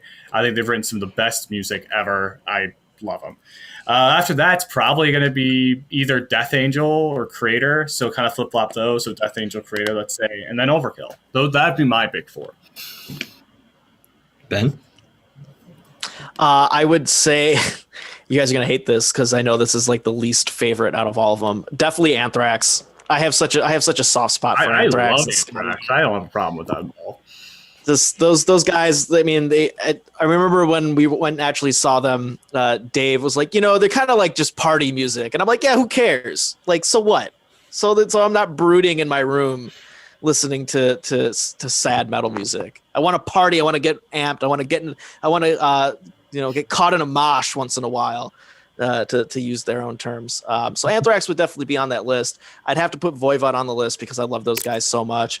I would put Exodus in there because I really walked away from this episode really, appreciating Exodus's music and then their place in all of this. So yeah, they're definitely up there. And if I had to pick one more, it would probably be Cro-Mags. And I know we didn't really bring them up a whole lot, but I really want people to go listen to Alpha Omega. Alpha Omega is an insane album. And I think that they're one of the best examples of a band going from a hardcore group to just a straight up thrash metal band. So those would be my 4. Okay. I think my 4, I'm going to start out by once again thanking you for bringing Voivod on, Ben. I mean, this is the band that I think is going to do it for me. I think I'm finally going to get back into metal thanks to Voivod. Number 2 would be Kreator for my black metal sympathy. Number 3, I'm going to keep Metallica in there just because it's a classic. They've always been there for me. Number 4, it's going to be Rob Zombie. We're going to have to end it there. No, I'm kidding. In all honesty, I was seriously concerned there for a second. No, I think number 4, I think is going to come around to, you know what? I'll go with Exodus. I enjoyed Exodus a lot more than I thought I would, for kind of being like the little 3, we can say. I think they didn't get the credit that they deserved by no stretch. So that is my Big 4. Nice. I don't know. Closing thoughts, Michael. You were again kind of the newbie. What was your overall impression of everything we listened to here today? Do you consider yourself a thrash head once more? I don't know. What did you think? I think labels are stupid when it comes to calling yourself a music fan. thrash is always going to have a special place in my heart, and this episode just helped me come back to it and relived so many amazing memories of my childhood. But now I have some bands to take with me and create new ones. So there you go. That's my monologue. Well, thank you. I'm glad to hear that. I don't know, Ben, do you have anything else you want to say? Not much more. I mean, Michael's experience is kind of the same as mine. People who listen to music and listen to a lot of music, they go through phases. They might grow out of a certain phase and think that the previous phase is stupid as they explore more experimental and interesting things. I think you get to a point, though, eventually, and I think, I'm 32 now, about to be 33. Fantastic, getting old. But you get to a point where you're just like, there's two types of music, man. There's good music and there's bad music. And, you just have to go back and find certain things that you appreciate, even in music that you didn't like. For some of the stuff that we played today, I mean, there's plenty of it that I can appreciate, that I can say, this is cool, But, music is a continuum, and I'm really happy to be not only on the show in general. You guys are great, but thank you for including me in this one in particular. You're a great guest, Ben. Thank you so much. Thank you so much, Ben, for coming on once again to kind of provide your expertise on a lot of these bands. And you're just terrific guest as always. Really happy how this episode turned out. I don't have any closing thoughts, but metal. But no, I think we can move on to our recommendations. You want to keep this a little bit short. Michael, do you have anything you want to recommend? I just found out, speaking of King Gizzard and the Lizard Wizard, that another one of their records just came out as kind of a follow-up to the self-titled. I haven't even listened to it yet, but I just wanted to shout out. It's out. It's like dropped out of nowhere, so go check it out. Maybe it's good, maybe it's not. I don't know. All right. It's not really much of a recommendation, more of like a news piece, but there you go. Perfect. Hey, breaking news here on Soundcheck, even though it won't be breaking by the time it comes out. I will mention one band and have Ben put in a clip from another band. The band I'll mention here, I've already recommended the show before, so let's kind of make an honorable mention. The band Mortillery. They're a very obscure thrash band. I don't remember where they're from, but I bring them up is because, listen, okay, let's be honest here. I love this genre so much, but it's a sausage fest. Like this band is probably one of, if not the most male-dominated genre in all of music, and it makes me very sad because obviously I want music to be a very inclusive place, just no matter what it is. Yeah, you just don't really hear a lot of female musicians in thrash metal, which again is very disappointing. But in interest of representation, I would like to mention Mortillery because their singer is a female and she's phenomenal. Go listen to the song Radiation Sickness if you want to hear one of the greatest screams you will ever hear in all of music. It is, I am not exaggerating, it is fantastic. That album Shapeshifter overall is really great, so I'm just going to mention them there since I've already played them on the show before. But and another fairness of representation is going to be the band Hyrax. They've been around since the mid-'80s, been on and off, but in interest of representation is that you don't really have a lot of African-American members of the thrash community. I do definitely want to talk about Hyrax. Their singer Cajun W. DePena, I think I said that right. He's fantastic. I highly recommend checking this band out. He's really the only original member left. It's pretty much his show, and he's always put out solid music with the band. Here's the song Bombs of Death.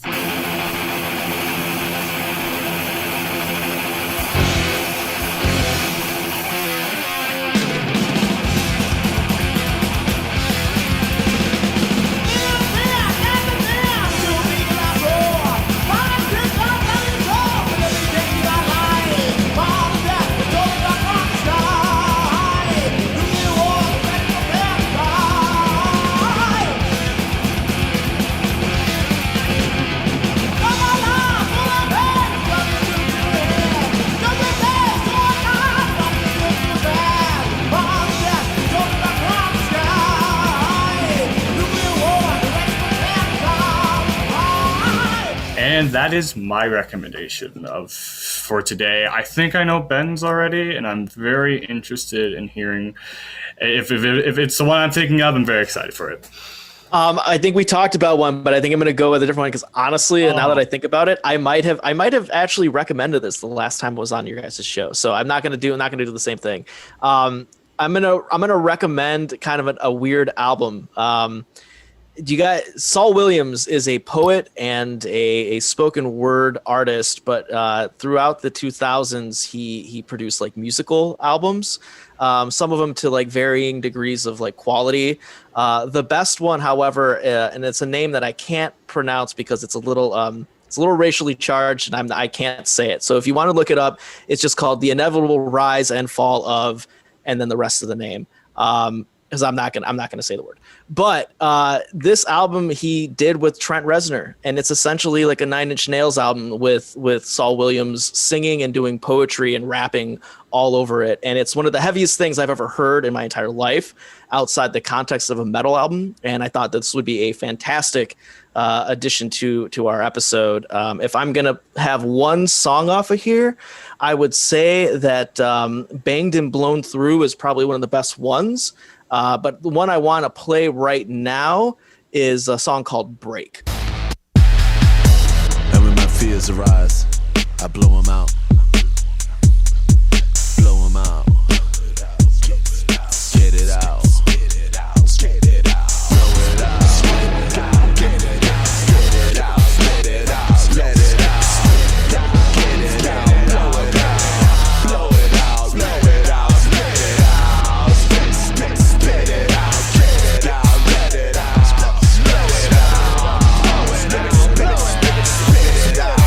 Get it out. Death creeps through the streets over programmed beats. A rabid dog in on the dead end street. Oil six are only gray concrete. Shadows of skyscrapers fall. Speaks. Corpses piled in heat. Tags on feet. A Nike Air Force custom made unique. Still in box white sheet. Top white beat. Ripe and blue black swing. Two-step break. Dance work with break. Neck, toe, back, kiss, break. Ashes, dust, kill, crush, break. Consider yourself less than half man, superior to woman, unbearable like this. Consider yourself almost, never quite. Dark skin, lily white, black as sin, devil's den. Consider yourself outcast, unseen, point blank, ready cock. Consider yourself hardcore, dirt poor, hustler, bitch whore, reverend, doctor, nigga. Break, dance. Hope you guys enjoy. And that pretty much includes this dive into thrash. Coming up next week, we have our second installment of Record Roulette. It's going to be a fun one. We did this last season, and I think between me, you, Michael, and Ben Ackley, I think we all had the general conclusion that we need to do that again this season. Yeah. So that pretty much wraps it up. Andrew, yes. What do we say? Good night, Detroit. No, we always end with good night, Detroit. All right. We dance to feel that, we dance to feel that, we slide the foot in the airway.